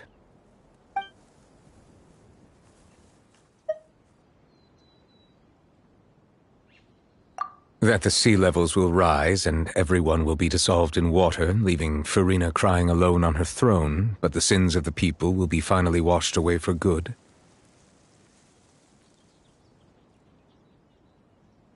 Does that appropriately summarize the version you've heard? That's right! It was Linny that told us back then. And that about covers all the main points. Yes, up to the present, I think we reached a point where we have no choice but to confront this prophecy directly. Rumors have it that this prophecy is rooted in the last words the former Hydro Archon left to the world before she passed away. A prophecy? Of the former Hydro Archon? Wow. This is the first time that we've ever heard of it. 2 parts of the prophecy have already proven correct. The rising sea levels, and the ability of the people of Fontaine to be dissolved. We should be more vigilant, and stay on the watch for further signs. Speaking of the prophecy, Farina has also always taken it quite seriously. Indeed, she has been collecting information and intelligence from across Tevat for this purpose. If the rumors were true, then perhaps this prophecy is the conundrum left to Farina by her predecessor. But with Farina being the way she is, can we really trust her to solve it? Is there anything else you'd like to ask me about?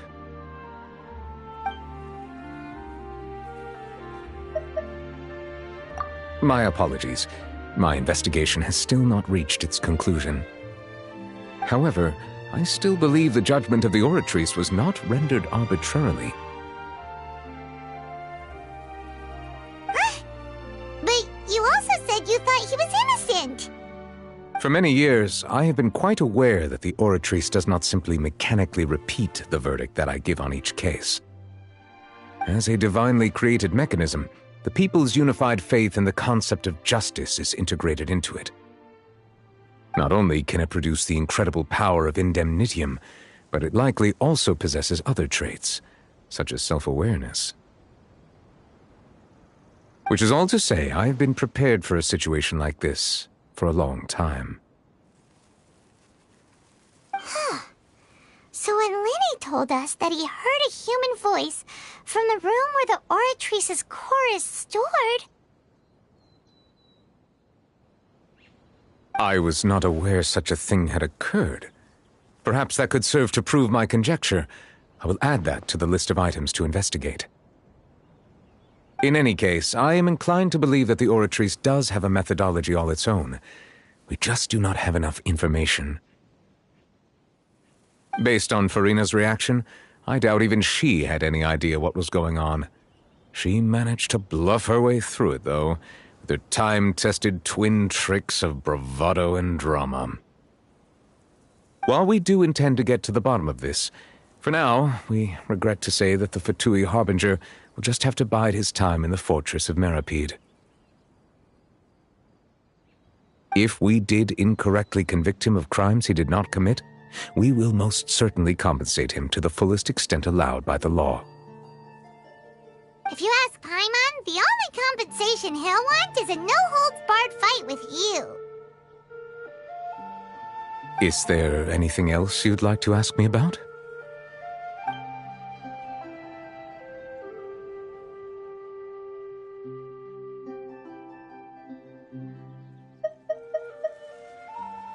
Very well. It was my honor to provide you with what answers I could. I very much enjoyed conversing with you. It will soon be time for me to leave this blissful tranquility behind and return to Palais Memoria. You really are super busy, Monsieur Neuvillette. Paimon thought you only came here to pay your respects today because you had the day off. Crime and villainy do not have the day off, and so justice must work around the clock as well. This is merely the nature of a justice's work. All right. You've got a point. Huh? Paimon just noticed that the rain has stopped.